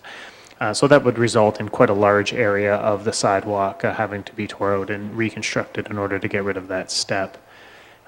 So administration, as council is aware, we are closely working with the Sun Parlor Players in the Bank Theatre renovation project, and we thought that, given the circumstances with regards to the funding allocation, that perhaps council would consider reallocating that $54,000 that we had to the Mill Street project to reconstruct the sidewalk in front of the Bank Theatre, and to also work our way into the alley beside the Bank Theatre and fix the interlocking brick and complete that area as well. We would likely look to reconstruct the sidewalk through the entire extent of the building, from one end of the building to another. The sidewalk is currently functional, but like a lot of our uptown sidewalks, and by functional I mean it's not a danger, but they're older sidewalks. They've been there for a while. They're not really aesthetically pleasing. And we thought with this particular initiative, we could beautify that area, beautify the sidewalks, make the public aware that they're someplace special by including some of the accents that we're using along the Mill Street project with the exposed aggregate within the concrete. So as I mentioned, the Main Street revitalization funding is approximately $54,000. I've had a couple different preliminary estimates done on it. We're confident that we can get the work done within that particular budget. And so if council approves this tonight, we'll likely go into a little bit more design detail so we have a better budget number, and either approach it from a construction perspective in one of two ways, either trying to incorporate this work as a change order to the Mill Street reconstruction project, or alternatively, we'll take this scope and we'll include it in our sidewalk program for 2018 and include the works there, really whatever is the most advantageous position for the municipality. If council does not wish to reallocate the funds, essentially what administration would recommend is that we reduce the gas tax funding in the project from $95,000 to $41,000 by using the $54,000 of this Main Street program. But the recommendation from administration is that the Main Street Revitalization Initiative funding be allocated to reconstruct the municipal sidewalk in front of the Bank Theatre. Thank you very much, Rob. Councillor Dunn first. Through you, Your Worship. Rob, I like this report. I like the idea of helping out to make it accessible for the Bank Theatre. My question is regarding, so you said feathering it out, so it's not like all the businesses along there are going to have, is there other businesses that have a 4-inch step that needs to be addressed, and they're going to raise the sidewalk up along the street, or is it just in front of the Bank Theatre? Through your worship, it would be just this area in front of the Bank Theatre. So I say feathering it. Essentially, you have to have acceptable slope on your sidewalk, and so we would bring the sidewalk up to the entrance, and then we would bring it back down so that users of the sidewalk don't experience that substantial change in grade. Councillor Hammond. Your Worship, thank you. Just to add a little further to Rob's report, they discovered during construction that the floor levels within the Bank Theatre and the adjacent building that they're going to use as a ticket booth, are 4 to 6 inches higher than the sidewalk and virtually unable to be lowered to accommodate wheelchairs or anybody needing accessibility. We took a tour with the Leamington Accessibility Committee there a few weeks back, and they found the building to be actually very accessible in most areas with the exception of the front sidewalk. The rear of the building is not accessible. However, there is a grant being written now to try and put an elevator in the rear of the building to better help not only the patrons but the performers to be able to come and access the building. There is another door at the back that has been used to bring people in with accessible needs. The problem is that property does not belong to the bank, nor does it belong to the municipality. And we can't rely on that from day to day that the owner of that property is going to allow us to continue to use that. So consequently, and I think it enhances the overall view of the building as well. So having said that, I'd like to make a motion that we move forward with the project. Support by Councillor Dunn. Further discussion? Deputy Mayor? Oh, no. Oh, you're ready to vote. So I too support this in a big way. I mean, we've certainly invested a lot of time and sweat, energy, and money into the Bank Theatre, to which I know this municipality is going to be eternally grateful as the years go on. So for us to invest a little bit of money like this in elevating that, I think is a great idea. Just as a personal opinion, I hope it's not the gray color that we've been using anywhere. But I know you're going to come back with some sort of recommendation that way. I just wanted to add that in, just for a comment. Anyway, I'll go call to the vote then. All in favor of that motion? And carried. Next report is one regarding the accessible on-street parking space, Talbot Street East. Mr. Botham. Thank you, Mr. Mayor. Administration received a request from a training and disability management company that contracts with WSIB, Ontario Disability, and Canada Disability to have an existing 15-minute parking space on the south side of Talbot Street East, just west of Victoria Avenue, and you can see that depicted in Figure 1 of the staff report, converted to an accessible parking space. The company is located at 92 Talbot Street East. The management company is asking because their contracts contain conditions that require them to have accessible parking available. The existing 15-minute restriction on the parking space that's there now was established to service an accounting office that used to be in the building that the management company now occupies. The Leamington BIA has been consulted and they support the change from a 15-minute parking space to an accessible parking space.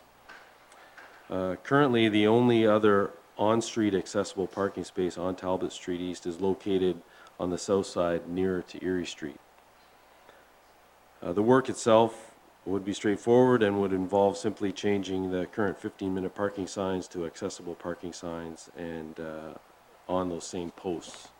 So the estimated cost is approximately $200, and we can fund that through our urban sign account. So we are recommending that Council authorize the deletion of the current restricted parking space from our traffic bylaw and the addition of an accessible parking space into our traffic bylaw.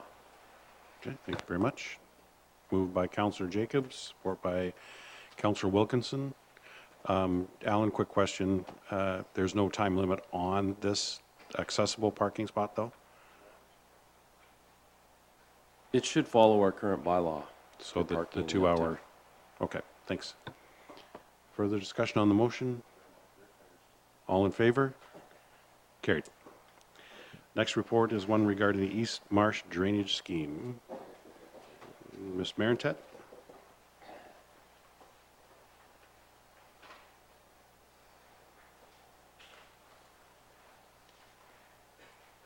Good evening. Council may recall seeing a similar report to this early last year as a result of some work that was done on the break wall at the East Marsh Drainage Scheme along the East Beach Road. In 1973, the Township of Mercia procured a drainage report from an engineer to examine parts of the East Marsh Drainage Scheme. This was a result of concerns from landowners within the existing infrastructure that it was inadequate and that the present state of the infrastructure was injurious to their lands and crops. The 73 report found that the high water levels of Lake Erie was causing considerable erosion of the shoreline along Lake Erie in front of the East Marsh Drainage Scheme. The report also concluded that water from the lake is overflowing the existing dike along Lake Erie shoreline and flooding the lands and roads within the scheme. The report also noted a buildup of water within the Hillman Marsh, resulting from lake waters or from rain events, causing water levels to rise to overtop the banks and flood the entire scheme. The 73 report identified 3 areas of concern. This report is only identifying one of those 3 concerns, but the 3 concerns was lakeshore protection, the open drain itself, and then the dike along Mercia Road 1. Like I said, this report is only to talk about the lakeshore protection. All of the work was kept up and maintained at the expense of the lands and roads assessed for its construction, prepared for in that assessment schedule in that report. The work was constructed in and around 1973 and assessed to all the benefiting landowners. Since that time, in 1999, there was a lot of severances going on. Properties were missing as part of the assessment schedule, so an engineer was hired again to create a new assessment schedule. Armor-stone break wall constructed under the Drainage Act are considered municipal drainage works. In this circumstance, the armor-stone break wall protects the dike, built as a form of flood protection for the entire scheme. In the fall of 2016, I became aware of 2 locations along the break wall which required repair. High winds and wave action against the break wall and the impacts of overtopping caused significant damage to the infrastructure. Some parts of the armor stone break wall had moved, and erosion was evident on the back side of the break walls. Damage was particularly severe at 2 locations. Administration understands that some property owners have altered the break walls in front of the properties over the years, but in this situation it was not the case. The damage was deemed severe enough to warrant emergency repairs. We hired a contractor at a cost of $87,000, and that was all warranted under the bylaw from 1999.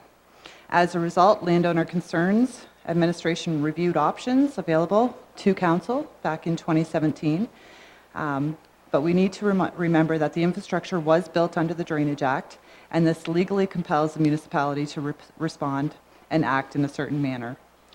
Options during that time council asked us to look at was maintain it as status quo, hire an engineer to create a new assessment schedule under 76, or hire an engineer to create a new repair and improvements report under Section 78, or a consideration to abandon the works altogether.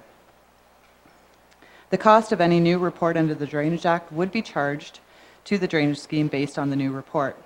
A new assessment schedule will apply to all future maintenance works.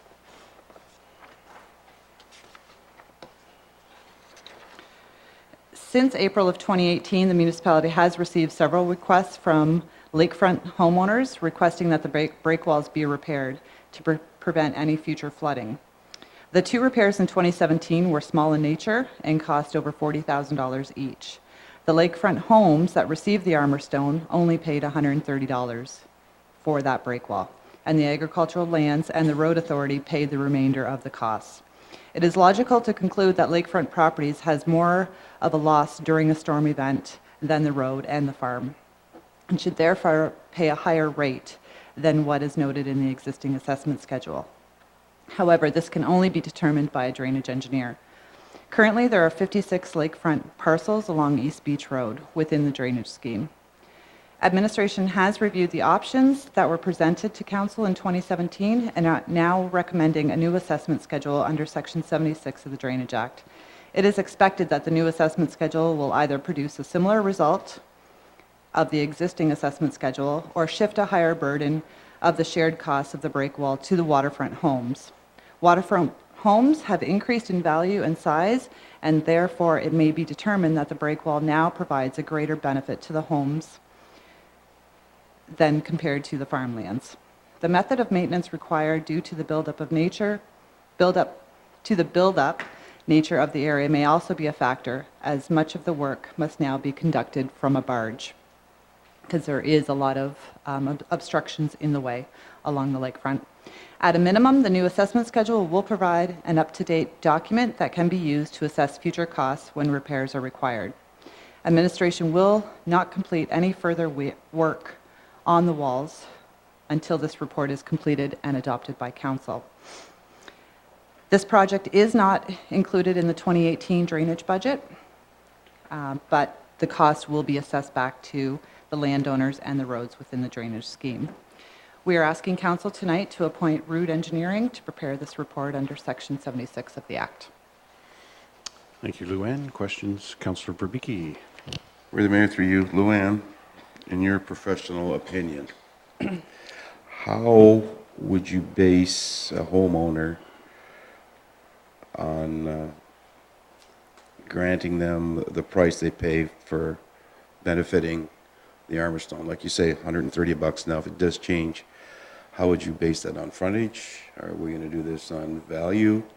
I'm not sure how the engineer will determine it, but in speaking with him a bit, he was talking along the lines of, yes, it made sense that the farmers paid for the original breakwall, but that future maintenance should be switched, higher cost on the landowners, because the farm has the drainage scheme as their flood protection. During a storm event, they can drop the water levels to provide enough capacity within the dikes itself that they would not overtop. So there has been discussion that way. Okay, and further that when this does come back, then we're going to go through the whole thing with the public meeting and people it'll start off complaining with a about site their meeting. assessment and all that stuff too. So, Yes. I'll move the report. Seconded by Councillor Jacobs. Councillor Dunn. Through you, Your Worship. You also, in your report, you talk about consideration to abandon the works under the Drainage Act. But by doing that, it's not true then those landowners could just let it go and then we can't step in at any time to fix the break wall and then cause further damage to all the farmers and other people in the area, right? Exactly. We're not recommending that as being a valid option. No, I just wanted to make sure that people realize, because we got a lot of static about approving the cost, but it was necessary for the two evils. Thank you. Councillor Hammond. Your Worship, thank you. Just a comment, Luann. When reading through the report over the weekend, I found it strange that the last time it was done was back in 1973, and that's the last time the lake levels were as high as they are right now. Yes. Yeah. Yeah. I was only 2, but... Oh. And you know what? And I was 4, so there you go. Ouch. I'd like to go back to Councillor Dunn's question, though, abandoning. I know in the discussions I've had with some of the farm landowners down there, they'd be, well, the ones I spoke with would be more than happy for us to abandon it because they don't want to pay the costs anymore. And the landowners, as Councillor Verbicki has said, when we go back to public meetings, we'll come here and argue, well, if it wasn't for the Armorstone, the farms wouldn't be there. So we're going to go tit for tat again. So why not recommend abandoning? Because then it's up to each individual out there to look after themselves, right? Yes, but you would need a majority of numbers to do that. So You do. yes, council cannot just abandon. Council will accept a report to abandon Sure. if everyone has signed off on it. And a majority. Majority, Majority. exactly. Okay. Yes. All right. Councillor Dunn? Through you, Your Worship, in that respect, if that happened where it overflowed into the actual dikes, then we would be pumping it all out and having our people down there pumping it out, and those costs would go out to all those landowners again. Exactly, yes. Thank you. You can also use the argument that the houses have come because the break wall was there, right? Yep. So, Round and round. Yep. All right, so we have a motion on the floor. Any further questions, discussion? All in favor of the motion then? And carried. thank you. Next report is one regarding the boarding house study. And Ms. Truax.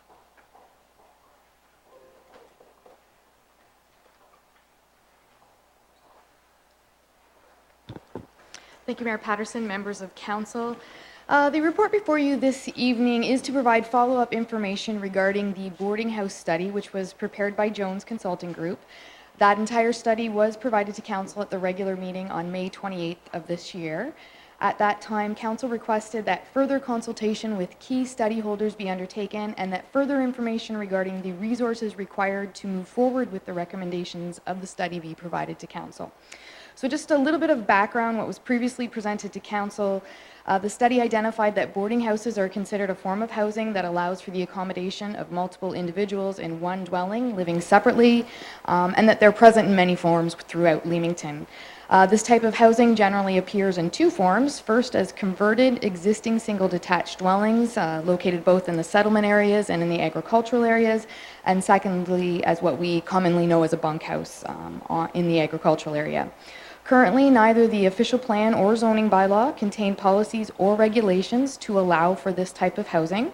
The study recommended that it be considered as a form of affordable housing and as a means to address the very unique housing demand the greenhouse industry requires here in Leamington. The study recommended that policies and regulations be considered to allow boarding houses within Leamington in a manner that complies with the requirements of the building code, can be appropriately serviced by Leamington's municipal water, sanitary, and storm systems, and to ensure that they're established in a way that is in keeping with the character of the existing neighborhoods and rural areas. The study recommended that the municipality initiate amendments to both the official plan and zoning bylaw that would effectively allow and regulate boarding houses and farm help dwellings in the following ways. So in the settlement area, it was to allow small boarding houses considered to be dwellings occupied by 4 or less as of right in any residential zone. It also was looking to allow large boarding houses with 5 or more people within higher density zones, such as an R3 or an R4 zone, subject to the owner obtaining a site-specific zoning bylaw amendment, which would ensure that there is adequate sanitary sewer capacity for the increased density, that the increased density is suitable for the area, and that property-specific provisions for parking, landscaped open space, and other regulations could be met on that property. In both cases, the study recommended that boarding houses be required to obtain a change of use permit from building services as well as municipal licensing. On the other side of the coin, in the agricultural area, the study recommended that farm help dwellings be permitted in any agricultural zone. So currently, a farm help dwelling is permitted on a farm with a greenhouse operation.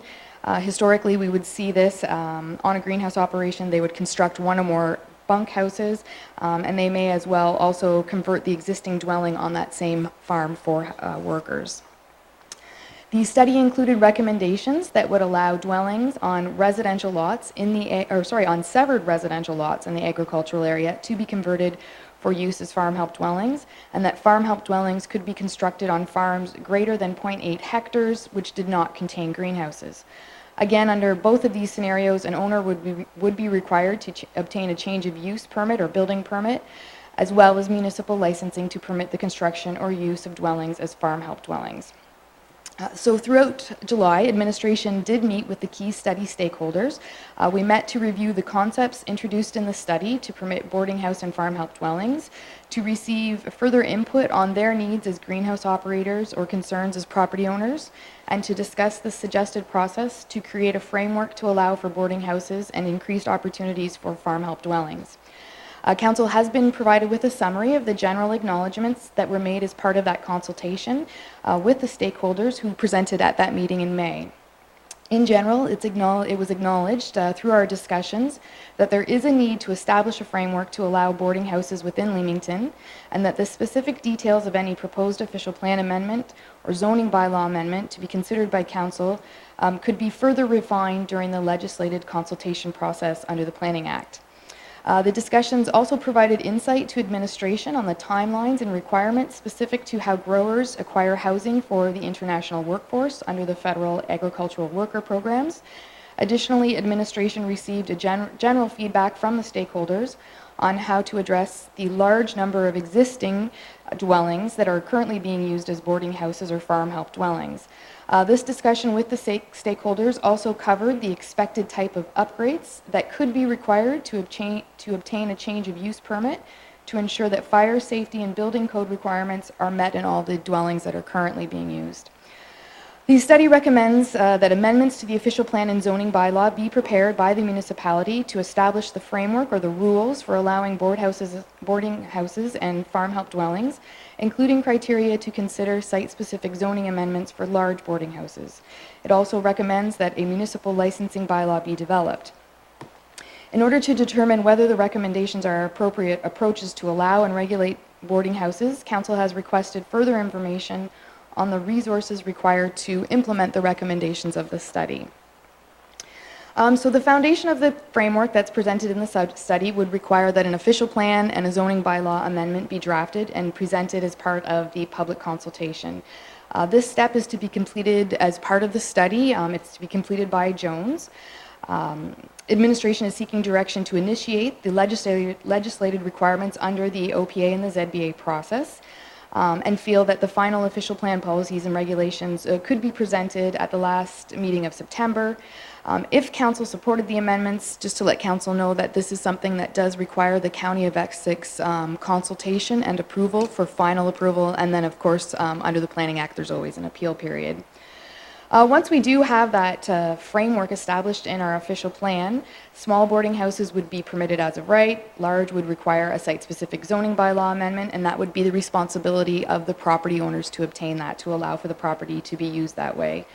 The process to obtain an amendment for that purpose, it's established under the Planning Act. It's what we normally see come forward to Council for approval, so that typically takes 3 to 4 months, and we currently have a set fee of $3,000. We do expect that through our public consultation process with stakeholders, we will be able to develop policies for alternative notice requirements that's permitted under the Planning Act, provided we have the appropriate policies in our official plan.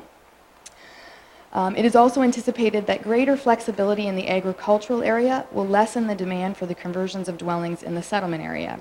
Upon clear criteria being established for the consideration of large boarding houses, planning is in a position to process future applications to consider large boarding houses in-house. The study also recommends that all forms of boarding houses and farm help dwellings be constructed in accordance with the building code and regulations. So this is the key to ensuring that the necessary fire and life safety measures are appropriate based on the number of occupants within the dwelling. Change of use permits are processed by building services. Currently, there is a minimum $75 fee. However, if renovations are required to comply with code, renovation permits are based on $11 for every $1,000 of construction. It's anticipated that depending on the number of occupants in a dwelling, as well as the original construction of the dwelling itself, that owners could have to meet requirements from installing fire and carbon monoxide detectors, all the way up to having to install fire alarm systems, fire separation walls and closures, additional exits, or appropriate ventilation systems, excuse me. So during our consultation, the municipality was advised that the Farms Organization, which is the organization that assists growers to facilitate the required housing to obtain international workers, that part of that process, one of the items the health unit looks for is to verify a minimum square floor area available to each of the workers in a dwelling.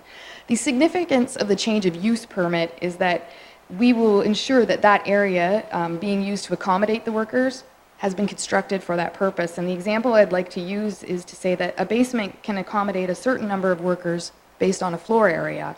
The change of use permit is a tool that we can use to make sure that that basement has been constructed in a way that sleeping and bedrooms meet the minimum requirements so that they have the proper sized windows, the proper number of exits, that they have the fire alarms and ventilation systems. So it really points out the difference in what the two programs intend to do. The final recommendation of the study, which Council requested further information on, was the proposed licensing system. Licensing was intended to be used to ensure that the minimum level of safety features were in place within a dwelling to be used as a boarding house. It is not intended to increase or place further requirements on those owners who operate housing than what is currently required under the federal worker programs.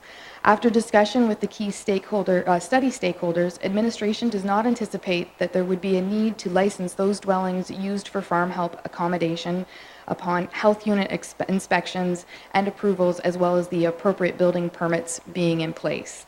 Administration does anticipate that a licensing framework for boarding houses not being operated as housing for farm workers would need to be established to ensure that minimum standards for such things as washrooms, garbage collections, and sleeping areas are being met, in addition to any other building code requirements.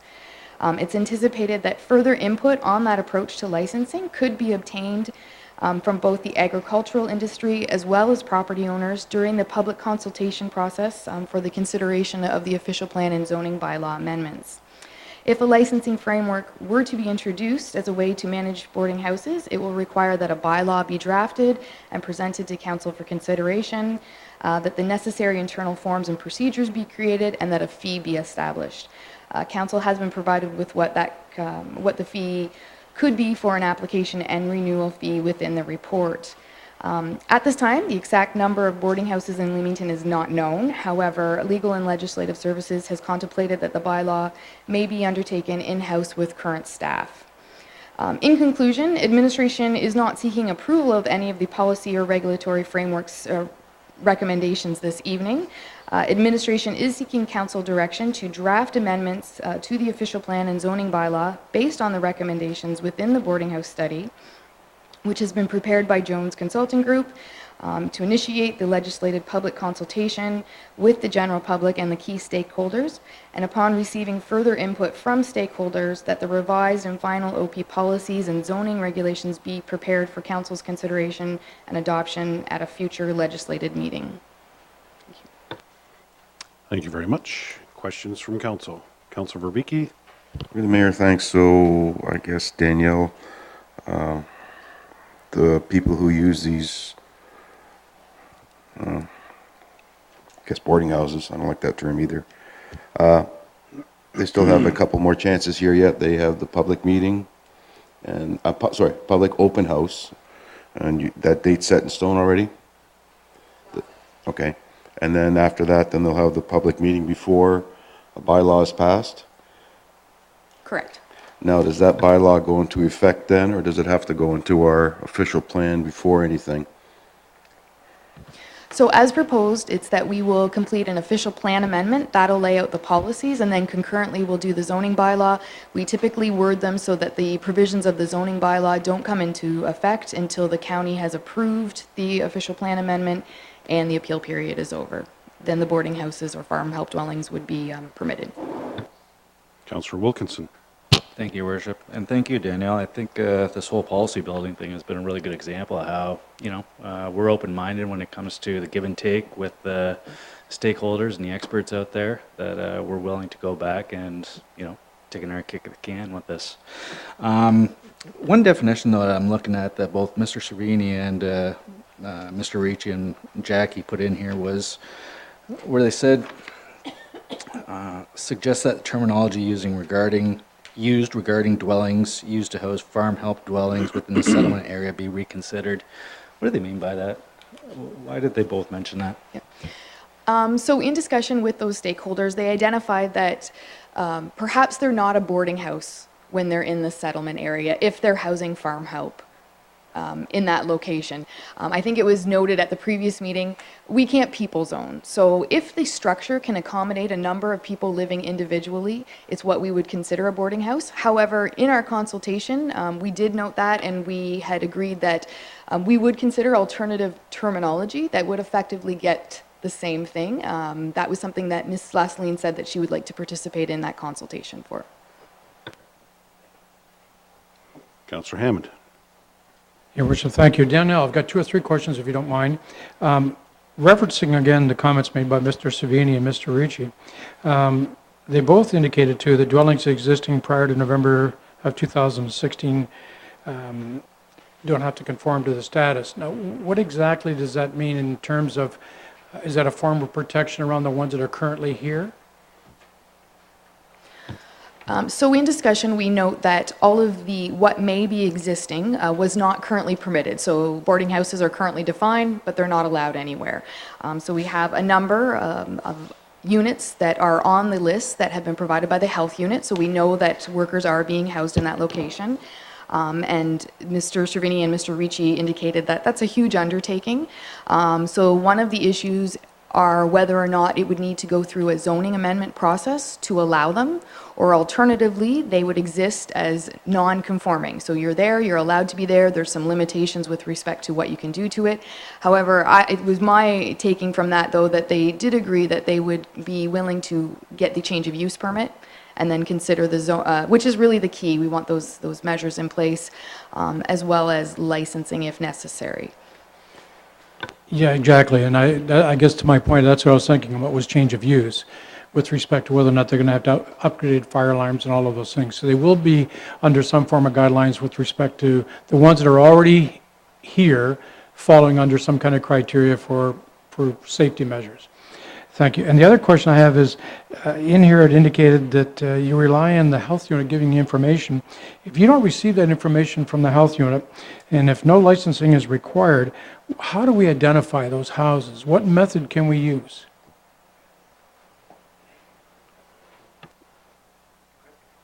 I think that's why it's key that as long as we maintain that relationship with the health unit so that we are provided with the data as to where the housing for workers is located, then we can maintain our position not to have a licensing regime in place because we are aware of them.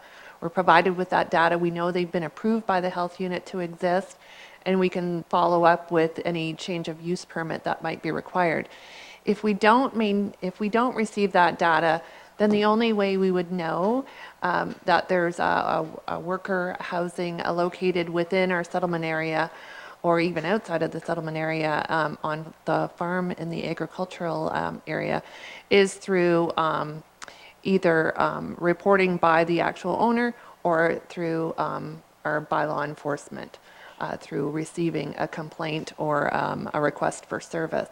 So that's why it's important, and that's why what we indicated in the report, as long as we receive the data from health unit, we are content that a licensing regime is not necessary. Again, then that's providing the health unit receives the information that they can pass on. You know, that too goes to our fire department, our bylaw control. And the health unit receives the information because they have to approve those, the housing in order for the contract fulfillment for the temporary foreign worker program. So we are content that they generally receive that information. I do understand that there's some external consultants that may not go through the process, but for the vast majority of our worker housing locations, those are health unit approved. Thank you. Sorry, Deputy Mayor. Sorry, thank you, Mr. Mayor. I need to thank you as well, Danielle. I appreciate the fact that you and the rest of staff were willing to meet with the stakeholders. It's just for me personally to implement something, then have to claw back. I find that embarrassing that we personally haven't done our homework, not you, but we. So that was the reason for asking for that engagement with the stakeholders. Again, it's very much appreciated. I think we have a much better document, and not that we need to keep all of our residents happy, but it's certainly good to have a good working relationship because at some point down the road we may need them for something. So again, I appreciate the dialogue that you had with them and the give and take that's evident here. So thank you. Councillor Dunn. Through you, Your Worship. Ruth, I think this question might have come to you because we were talking about boarding houses and the fact that the health board for worker boarding houses. It just popped in my head about senior alternative care, where there's other homes that are housing a number of individuals. Are they also on the health, through the health board? Do you get that kind of information other than for other boarding houses? How would you, I know you said about bylaw, but is there other avenues through the government? Because some of these places are provided by the government to help take care of people that are challenged. Do we get that information, or is that just? We have never asked for that information, but through a licensing regime, we could request it and require it be provided if we have the authority to do so. So when we look at a bylaw governing boarding houses and bring that forward to council, that would generally be one of the list of the criteria required to get approval. So we can certainly include something like that. So Danielle, just following on Councillor Hammond's question about the date that was referred into going back a bit, is that the date that coincides with the night that council passed a bylaw saying these are no longer allowed? The November 2016 is, yes. Yes, okay, good. So anything before that is where it's a little gray right now, and anything after that, we can go back to that date and say, you're going to be complying to this new bylaw. That would be the recommendation that administration will likely bring forward to council to provide that direction. Certainly, we'd always be seeking a change of use permit. That's to ensure the safety. The reason for the interim control bylaw in November of 2016 was to provide that date that we could establish the time that council was really looking at this issue. And I think through that consultation, we have confirmed with our stakeholders that that is the date that they understand that moving forward, council was going to give some serious consideration as to whether they would permit boarding houses or not. So I think we've established that that is the understood date. Anything going forward from that, pending council's direction, would be subject to enforcement. Okay, thank you very much. Councillor Verbeke. Through the Mayor, I'm glad that we're still open in talking about this. So at this point, I'd like to move the recommendation on this report. Okay, moved by Councillor Verbeke, support by Councillor Wilkinson. Discussion on the motion. All in favor? And carried. Next item on the agenda is a report regarding the municipality of Leamington fiber optic project, Phase 1.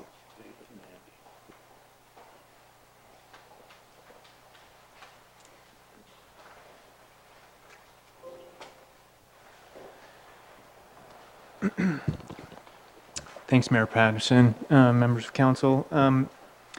This is a report that contains multiple phases, but the first phase is essentially installing the fiber optic cable to municipal facilities. So council approved 2018 capital budget allocations for this type of a project, and this phase will connect the municipal building, the Kinsman Recreation Complex, Public Works, and the Fire Department, as well as the Water Department. This will allow administration to provide full disaster recovery options for all municipal servers and data. It will allow us to optimize the use of technology with respect to offsite backups and the replication of municipal data. The installation of fiber optic communications will not only increase the data speeds between the facilities from our current wireless solution, it will also alleviate the interference we're getting with our wireless connectivity between the facilities now. A tender was issued on June 22nd requesting pricing for the installation of conduit as well as installation, termination, and testing of all fiber between these facilities. The tender closed on July 19th with 6 vendors submitting proposals, and the costs are outlined in the chart. For council's information, administration issued a similar tender with a lesser scope and scale last year. All bids received for that project came in significantly higher and the bid administration is recommending tonight. As such, administration deferred the project to this year, revised the requirements, and we looked at the scope to obtain better pricing. Another piece of information we wanted to provide council was we've commenced work with Applied Computer Solutions to undergo a network assessment to develop a master plan for phases 2 through 4 of this overall project. Those phases will encompass providing Wi-Fi connectivity and access for the public at Seacliff Park, the waterfront, Ball Diamonds, and soccer fields, as well as connecting the other municipal facilities with fiber optics. Based on this plan, it will provide administration a detailed design for optimal locations for the fiber optics and network equipment, as well as give us some numbers for the budget impact to install that equipment to provide this connectivity. This project will also lay the groundwork to extend connectivity for the public in those designated areas throughout the municipality as per the strategic priorities of council. Subject to council approval, administration will move forward with this phase 1 of this project, and the timing and implementation of the remaining phases will be based on the assessment master plan that we'll receive. The approved capital budget for both phase 1 and phase 2 of this project is $500,000. The project cost for the installation of phase 1, we're recommending to be charged to the IT network equipment budget in the amount of $246,260, including net HST. So the recommendation we're bringing forward tonight is we're recommending the council award this fiber optic project, phase 1, to Clark Construction, and that the mayor and clerk be authorized to exercise this agreement. Okay, thank you very much. Questions from council? Councillor Wilkinson? Thank you, Worship. Dave, what caught my eye in here was the portion that Applied Computer Solutions is going to do, the network assessment, the master plan. You mentioned in here a couple spots that I kind of seem odd that we'd run any sort of hard line out there for fiber optics, soccer fields, baseball diamonds. Why would we even bother at that point? What's the need to have this type of service out there at those facilities? Throughout the fiber optic connectivity to municipal facilities was one aspect of this. To those other public areas, priorities of council, in the last few years, this was always brought forward as a request for council to provide open Wi-Fi or public Wi-Fi in those areas for the public to use.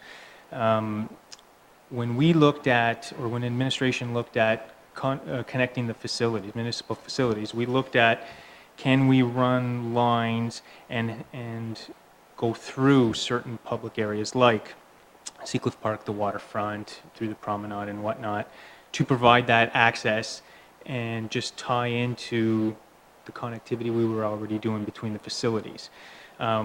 We also looked at the Ball Diamonds because when we were going out to pollution control, it's just a quick shot over, right? The soccer fields, although they're further out, and some of the trails throughout that way, they're further out. We thought, let's look at this. Let's determine what the cost is, and we bring it back to see the feasibility, to see, is this worth it or not, right? That's kind of what we had thought about this. Any other questions from council? Councillor Beaky? Through the mayor, thanks. It's kind of hard to see on the map and online when we look at it. You can see the colors where they're going. Now, is there any thought given to going down the old Calmer plug, the Staples railroad track? You can hit, or even putting conduit down right now while they're redoing Erie Street, and then branching off when they do Conover and all that to the park, or just coming right down the trail. You can hit the Ball Diamonds, you can hit the marina, and that way, I mean, is that an easier route than to get to even Seacliff and the Marina and the Ball Diamonds, or, because I didn't see that in here? This was our proposed layout initially, that when we were just kind of looking at it. What we decided is when we get into phase 2, 3, and 4, depending on the network assessment that's being done, we'll determine the optimal location of how to run the fiber. Right now, in that down Erie Street, that during that construction project right now, they're actually putting conduit in because it's done. Whether we use it or not, it will be there. That infrastructure will be there for potential access. Nothing else. Moved by Councillor Jacobs, support by Councillor Hammond. Discussion on the motion. All in favor? Motion carries. The next item of the agenda was requested to be pulled from tonight's agenda by the Flyers themselves. The next report then is proposed portable classrooms at MD Benny School and St. Louis Catholic. Ms. Gibson.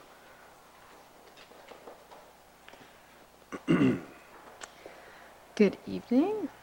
The report before you this evening is regarding the installation of portable classrooms at MD Benny Public School and St. Louis Catholic Elementary School. In 2006, Council requested that they be advised of the installation of portables within the municipality as a result of changes to the Planning Act under Bill 51. These changes specifically exempted portable classrooms from the requirements of site plan control for school sites which were in existence prior to January 2007. The changes were brought about to streamline the process for the installation of portables by school boards with the need to accommodate the immediate and short-term placement needs of students. The Greater Essex County District School Board brought forward a building permit application for the installation of 2 portable classrooms for MD Benny Public School located at 259 Shirk Street. The proposed portables will be located at the south side of the existing school and the approximate location shown on the key map in the report. At this time, the installation will result in a total of 3 portables on site located at the south side of the building, one of which was constructed last fall. A building permit was also received for Windsor Essex Catholic District School Board for the installation of a portable classroom for St. Louis Catholic Elementary School located at 176 Talbot Street. The proposed portable will be located on the west side of the existing school and the approximate location shown on the key map in the report. At this time, the installation will result in 2 portables on site located at the west side of the building. For both applications, through the building permit process, administration can ensure that zoning compliance will be met, including lot coverage, parking, and landscape open space requirements. Administration has completed the review of the proposed site plans for each school site and is of the opinion that the proposed installation of the portable classrooms meet the intent and direction of the objectives of the municipality site plan control policies to ensure appropriate development. School boards are required to obtain building permits for the placement of the portables on site. The review by building services will ensure that there is adequate sanitary capacity available and that the structures meet all building and fire requirements. Any questions? Okay, thank you very much. Questions? Councillor Wilkinson? No question, just move the recommendation. Okay. Support by Councillor Jacobs with a question. Thank you, Worship. Madeline, for what time period are these up there? I noticed that there's some existing currently on some of the property, and then they're asking for new. Like, how long do we let them go before it's time for them to expand the building or whatever? It's really up to the school board. We don't really have a say on how long the portables will stay there. As I mentioned, some of the changes under the Planning Act for Bill 51, this kind of allows them to have a little bit more control of when they have portables based on their needs. So it's not really our call. So in other words, if they're there for X number of years, that just, I guess, alleviates the construction of an additional to the building, right? Okay. Yep. Not our jurisdiction. Yep, yep. Deputy Mayor. But we can voice our opinions. I just want to say, and no reflection on you or your job, it just irritates the daylights out of me when they close a school and then they have an explainable reason to put in what to me are just basically shacks that you don't want your kids to have to go out in the winter to sit in all school year. if they would have upgraded their other schools, they wouldn't have to put in portables at Queen Elizabeth, Margaret D. Benny, and so on and so on. It just irks me, that's all. I think it's just a cheap way to accommodate their students, and shame on them. So it's got nothing to do with you, but I just needed to say it. So do we have a motion on the floor? We did have a motion to receive. Okay, further discussion, all in favor? And carried. Next report is one regarding the North Leamington Master Drainage Study update. Alan? Thank you, Mr. Mayor. Administration is seeking council's approval to increase the North Leamington Master Drainage Study project engineering fees from $150,000 to $190,000. And given that the area north of Mercy Road 6 and along Highway 77 corridor is becoming a greenhouse cluster, the municipality and developers have a responsibility to manage the drainage systems that provide service from these new developments to Lake St. Clair and Lake Erie through the drainage infrastructure. So council awarded an assignment to Stantec Consulting Engineers to address a need and study the Silver, Reed, and Big Creek drainage systems in order to provide a report and recommendations for allowable stormwater release rates. These are needed to establish pond sizes and floor elevations for new greenhouse developments. Flows in the subject drains affect drains in lands in Kingsville, Lakeshore, and Chatham-Kent, along with Leamington. So Stantec was awarded the project, and their proposed tasks included things like culvert and drain inventory, topographic surveys, hydrologic and hydraulic modeling, erosion analysis, floodline mapping, final report and recommendations for allowable release rates. The original scope and intent was to build and calibrate a model against the results defined by a 1981 IRCA floodline study for the former Town of Bell River, townships of Maidstone and Rochester. And they were using a line from the model at the boundary of Leamington at County Road 8. And this, again, was completed about 37 years ago. By way of project meetings after we had started with the Essex Region Conservation Authority and the Lower Thames Valley Conservation Authorities, the team learned that the Environment Canada data station at the County Road 46 crossing of the Ruscombe River, which is the downstream outlet for some of these drains, or for all of these, or for two of these drains, sorry, not only collected daily average levels and discharge data, but hourly data as well. And in the context of hydrologic and hydraulic modeling, this is the perfect or ideal situation and a scenario to build and calibrate a good model. So in order to use this new data, it was necessary to expand the study area into Kingsville and Lakeshore. It's also important to note that the construction of a model includes the collection of this topographic data, drainage reports from all three municipalities for all the drains that are connected to the Ruscombe River, weather data from past rain events, elevation and flow data in the Ruscombe River, and land drainage data, for example, tile drainage and soil types in the drainage area of the Ruscombe River upstream of this data collection station. So then modelers and engineers would then take that data, put it into their software in such a way as to mimic the results of a real storm event. And if the model results are close to the real data, statistically speaking anyway, the confidence level is gained or increased by the engineering firm, and then subsequently the municipality, and importantly the conservation authority, because ultimately they'll have to accept the model data for any future predictions. The study team also agreed that Stantec should use the best available data, topographic data, and that is in the form of this light detection and ranging data, or LiDAR, that we've talked about a few times at council, which is a technique of using laser light to create accurate terrain models.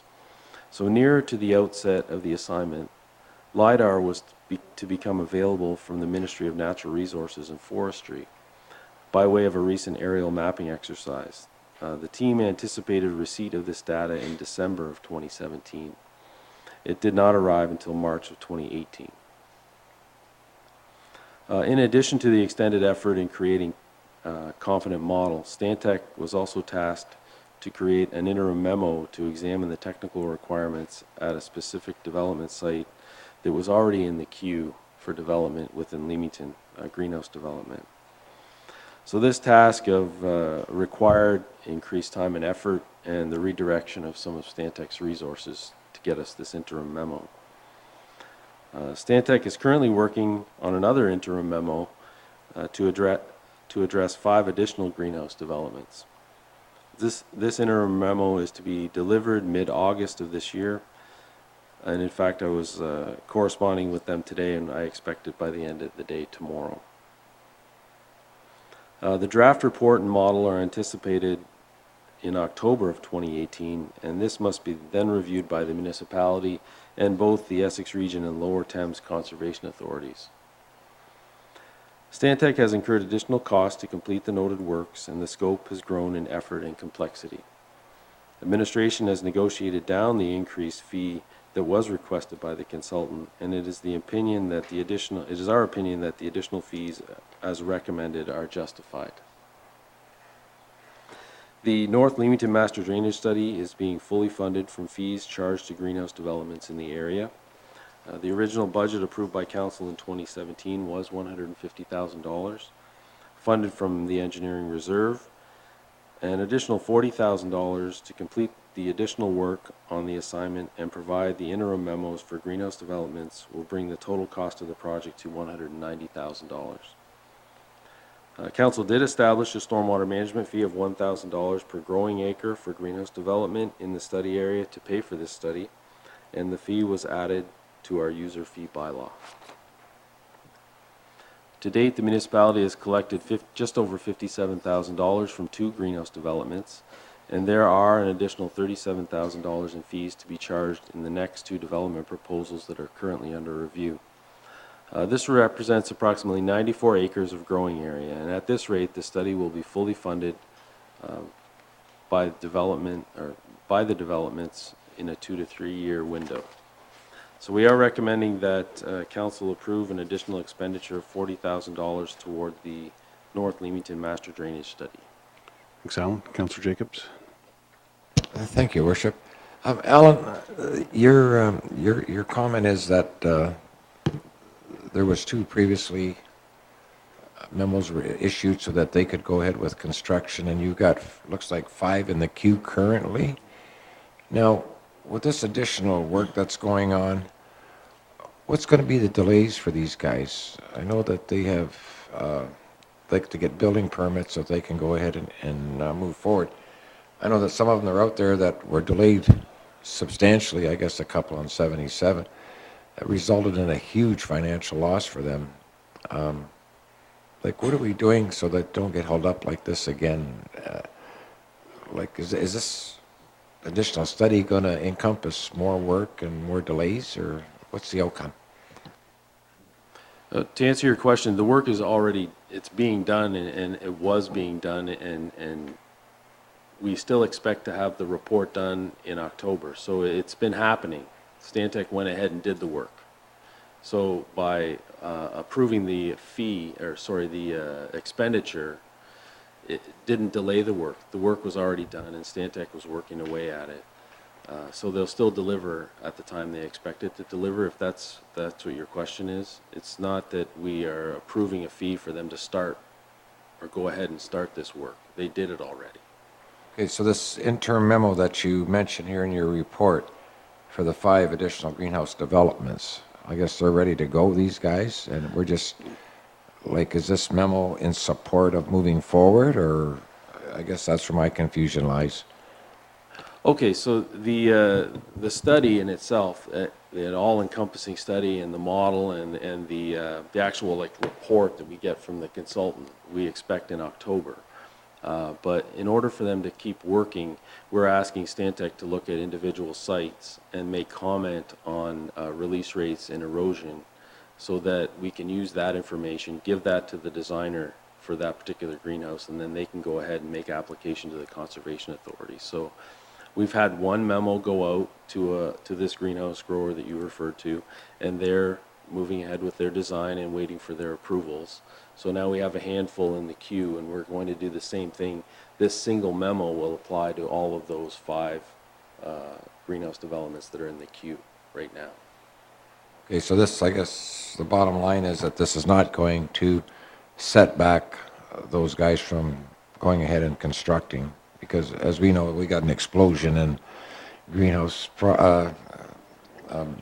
properties going up and so forth, and I guess this is quite a holdback for them, so. Okay, long as it's moving forward, I guess that's the key to the whole issue, and I was just concerned that there wasn't going to be, undue delays with the expansion of this work, as you were saying. Thank you, Your Worship. Thank you. I think what the councillor is addressing is the complaints that we usually get, or the blame that usually falls on the municipality for perceived delays in our work here. And this project has been far beyond, in my understanding, beyond our reach, in that the area has been deemed, I guess, not a floodplain, but something along those lines. And this LiDAR had to be completed before anything could move ahead. And I know IRCA has been involved in this, and the drainage and all of those things. And I think that's what the councillor is really asking about is will, where we are now, with the information we have and with the help that Stantec is giving us, help, I guess, reduce the amount of delays. And I don't think the delays are coming out of this town hall. I think it's from other sectors. But I know Mr. Neufeld wanted to try and address this at the same time, so I'll let him maybe answer that question and the rest. Yeah, I think it's important to note that this study was required. We need to go back. That the Conservation Authority had some great concerns about the drainage. We too had some concerns, but we took on, and council approved the municipality to have control over this study. The study took longer than we had anticipated, but there weren't going to be any permits provided by IRCA until this study was done. So now that we have the information, what it means to have the study done is completely done, so that the final report, which we're expecting, I believe, in October, will mean that the study is done.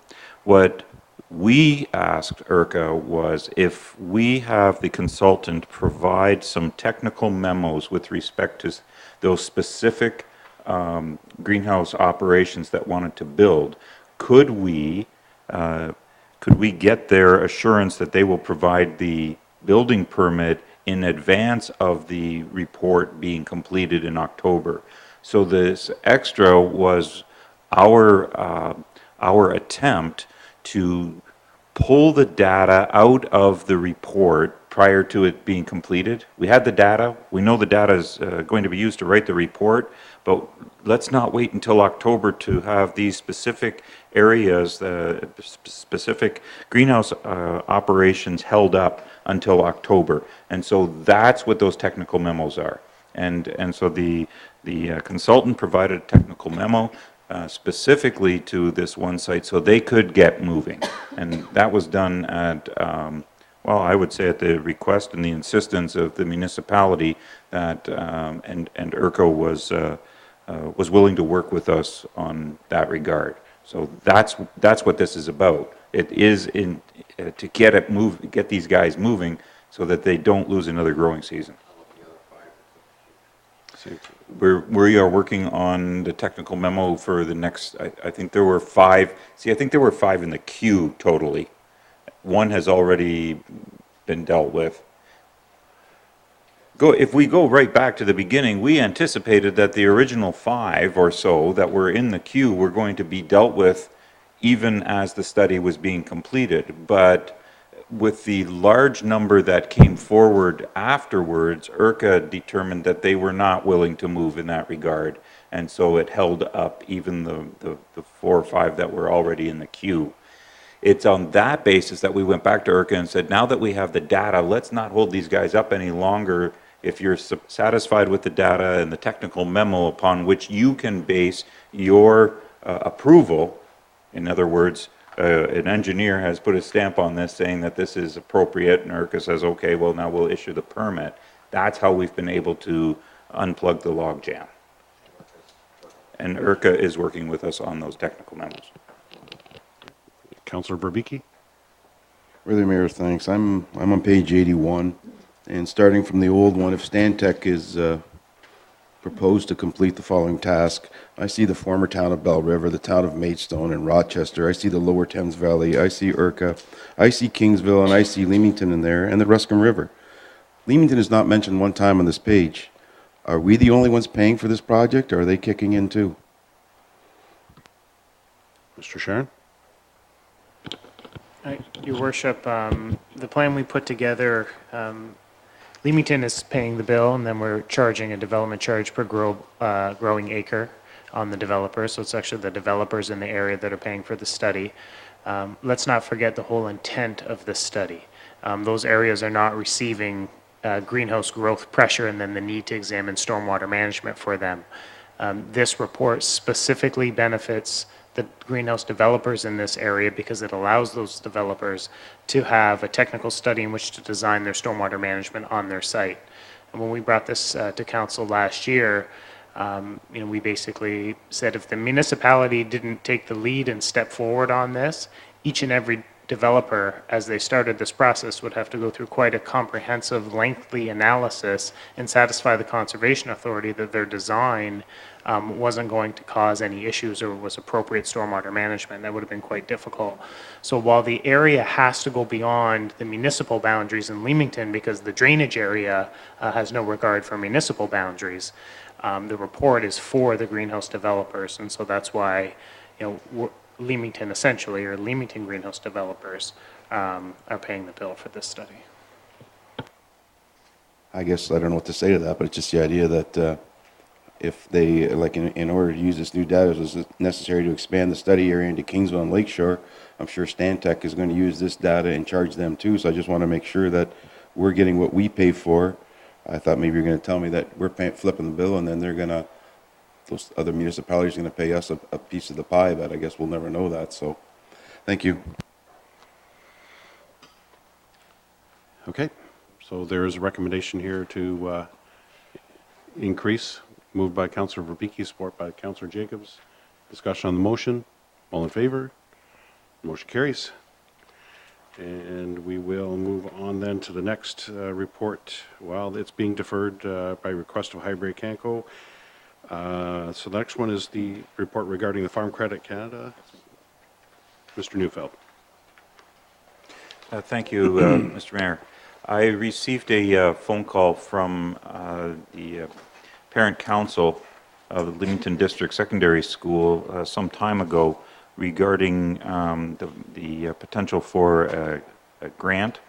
They went ahead and did a grant submission seeking funding.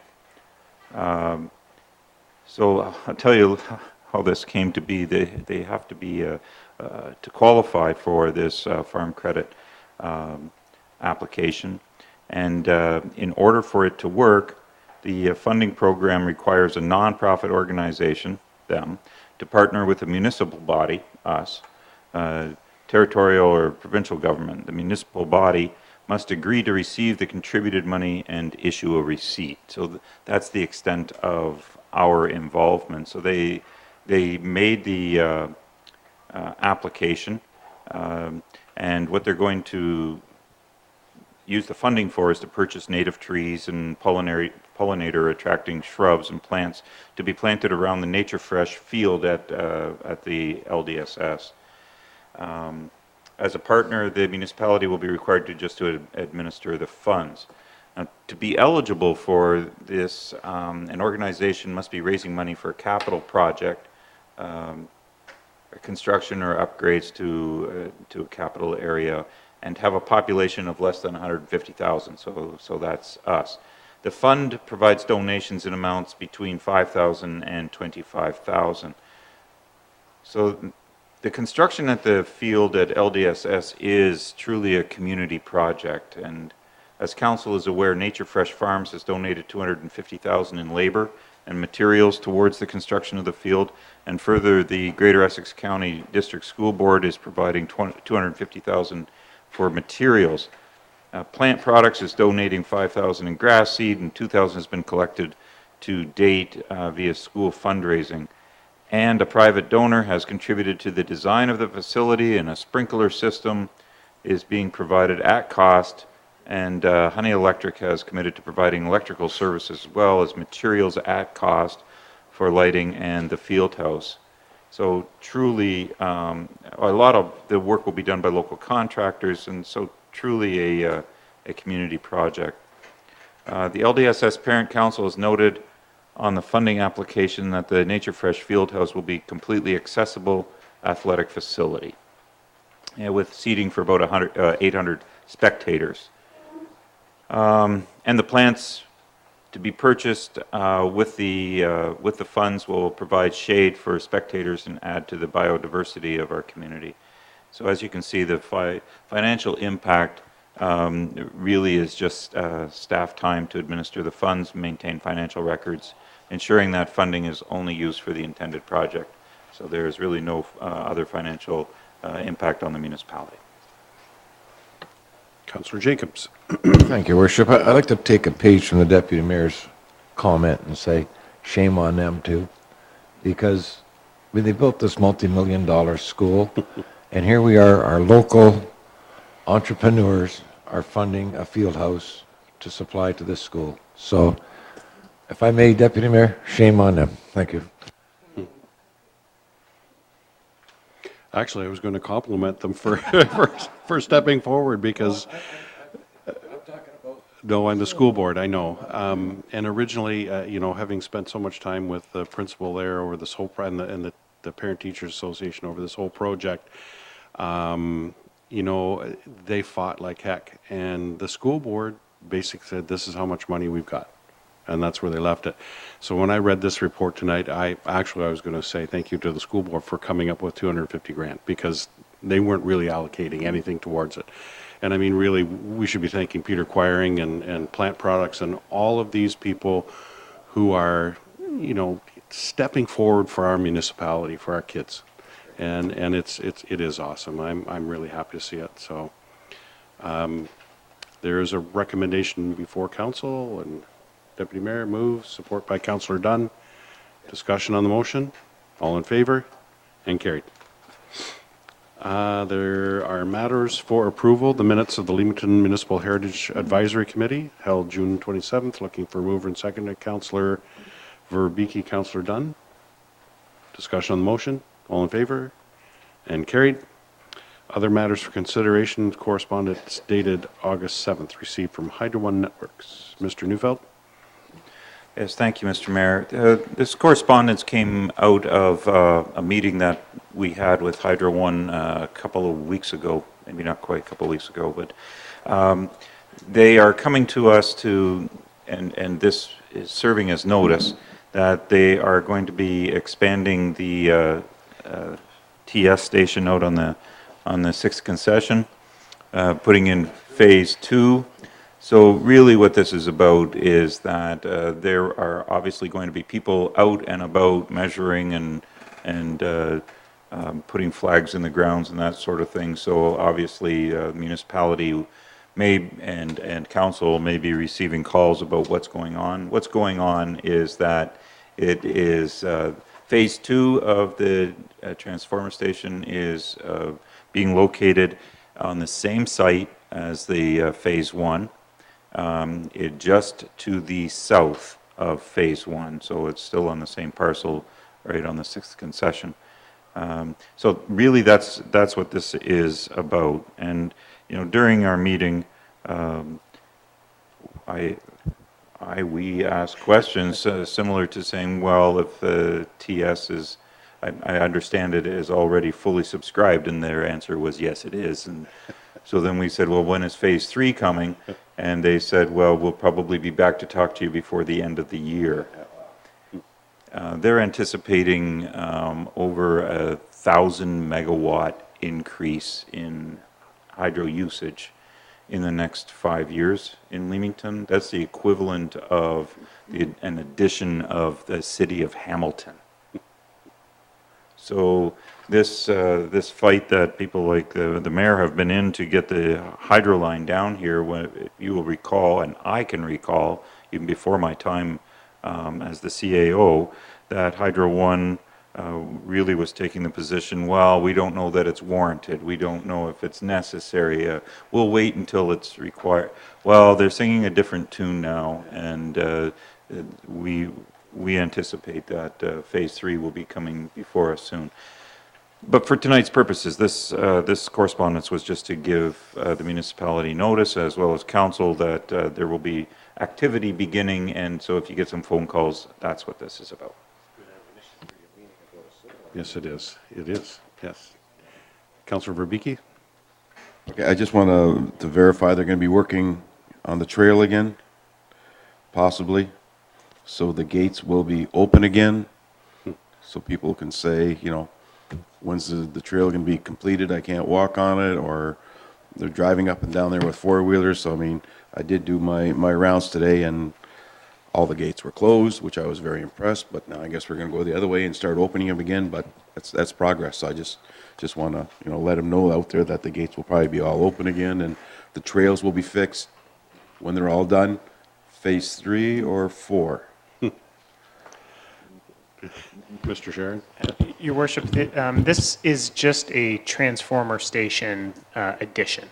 So this should not impact, I mean, perhaps there'll be times when the trail has to be closed in case they have to do any additional work on the transmission lines, but the trail should not have to be closed for this particular part of their expansion initiatives.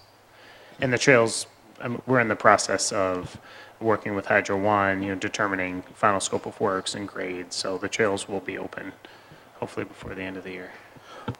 Thank you for that, but I know what some people are thinking. There will be no more poles put in the ground? Distribution lines, Councillor? Yeah. That's possible as well, that additional distribution will have to be part of the initiative. Certainly bringing the power to the transfer station is one thing, then you have to distribute it out to those who need it.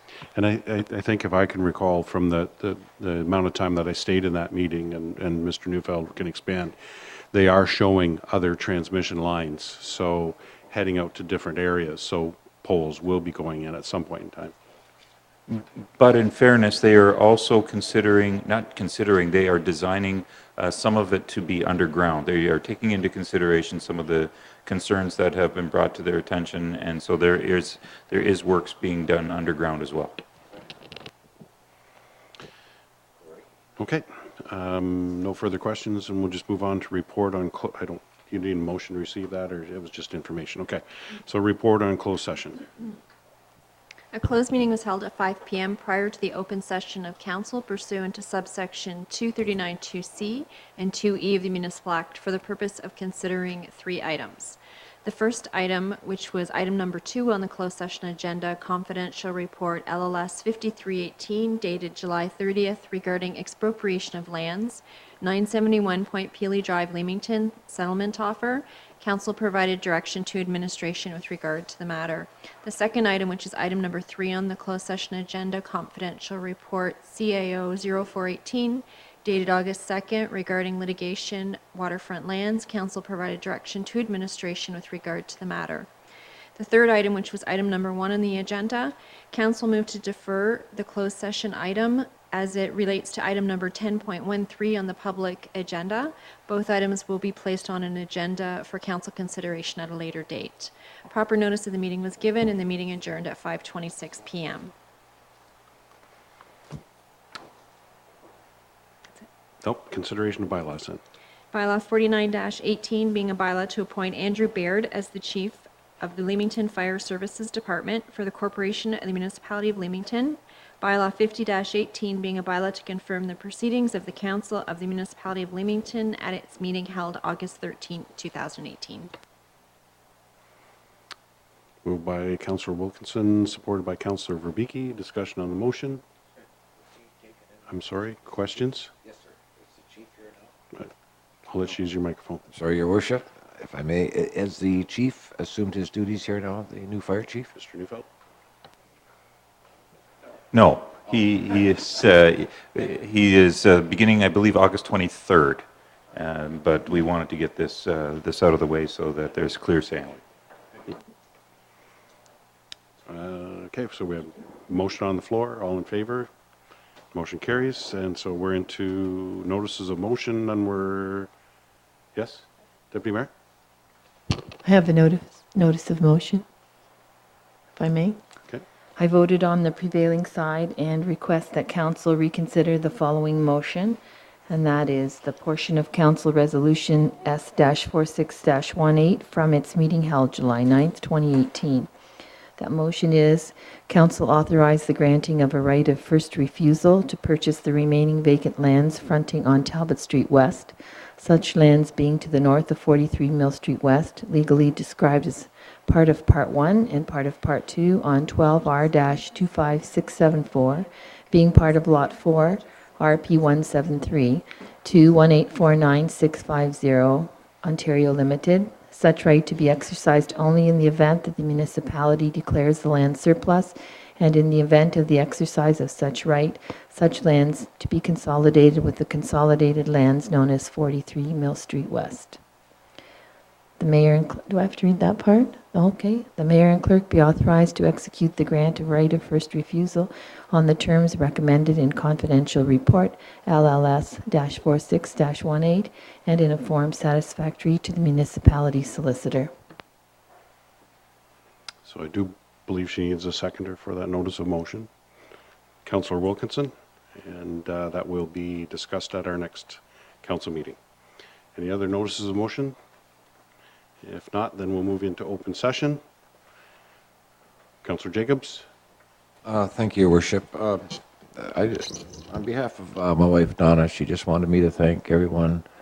The condolences passed on to her in the loss of her brother a couple of weeks ago. So just on her behalf, I would say thank you. Councillor Hammond? Your Worship, thank you. Concerning the Hogs for Hospice weekend, I think there's only one word to sum it up, and that was phenomenal. I'm sure everybody here is going to have some comments to make about that, but I wanted to share a comment that I heard. One of the vendors down there, who was a local person, said to me that on Friday night, there was a couple there from North Carolina who traveled by motorhome to follow the band Cheap Trick. And they said, in the last 2 years, this is by far the nicest venue that they've ever been to. And I think that's worth noting and passing on, because it made me feel good, and I think everyone else, including this vendor that was down there, made them feel good as well. Also, too, I want to, and there are going to be other comments, I'm sure, about hogs, and not enough good things can be said. But I also want to thank John Paveo and Nelson Carvello for the Sun Powder Rodeo. They did a fantastic job again this year. And I understand, too, the harness racing went over very well. There was a glitch to start with. They were an hour late because the gate broke. But other than that, it went very well. And I think we're off to a great summer with the harness racing anyway. So, thank you. Okay. Anyone else? Staff? Oh, Councillor Dunn? Through you, Your Worship, I just want to, the Hogs Frost was absolutely, it was a great event and put on by everybody. But I just wanted to shout out to the Lebanese Club. They had their festival, Lebanese Festival, this weekend, and it was fabulous. The food was fabulous, and it was a good time I had by all. It was packed out there. A lot of people coming from a lot of different places to come out there and try the food, and yeah, thanks. Yeah, always the food. Yeah. Well, again, Councillor Hammond, I'll just touch on the Hogs for Hospice. We were there for the Friday night event, and it was extremely well attended and very, very well run. Saturday morning, I was back with all of the motorcycle riders that were there. Over 2,000 is what I'm told. It's so well organized and so well run. It's just, like you say, it's just, there are no words. Also, as represented the rest of council at the rodeo, the opening of the rodeo on Saturday evening, And humongous thank you out to Nelson Carvalho, as you mentioned, and to the John Paveo family, the girls and the Clark family, I know that are heavily involved, and all of the other volunteers are there. I'd even hesitate to put a number on the attendance that night. It was huge. It was just huge. I understand that the Pelee Island Unplugged had record crowds. We had record crowds. Paveos had record crowds. So it was just an all-around great weekend. And then being out there for the opening of the harness racing, finally got to yell at everybody for once because the microphones didn't work. So we all had to yell at the top of our lungs, and I'm sure nobody was listening, but it was fun just the same. And I did not lose a dime. I didn't bet on any Tom's horses, no. So,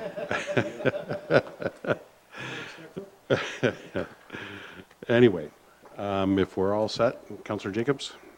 Thank you, Worship. Just one more comment about the hogs, and I guess we all know what a great time it was, so I'm not going to get into that. But I think the most important thing was that, regardless to maybe some public opinions, but this thing went off without a hitch.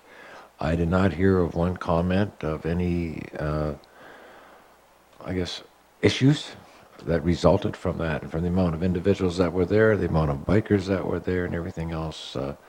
You can't get enough kudos to that group. So just thank you. 800 volunteers. Wow. And really, I just want to say a quick thank you to Mr. Sharon and to all the guys that made sure that the paving was done on that one section of Erie Street South so that the bike riders could ride safely through there. Yeah, so a job well done. And I know it was under pressure, but just the same. Mr. Neufeld? Yes, this afternoon I received an email from the Ministry of Transportation, Pelee Island Ferry Service. I just want to make note that and we've posted this to our website, but that the Pelee Islander 2 has received her registration number today from Transport Canada. So as a result, the new vessel will be moved to Leamington at the same time that regular ferry service delivery is shifted from Leamington to Kingsville. And this change is planned to occur on Tuesday, September the 4th of this year.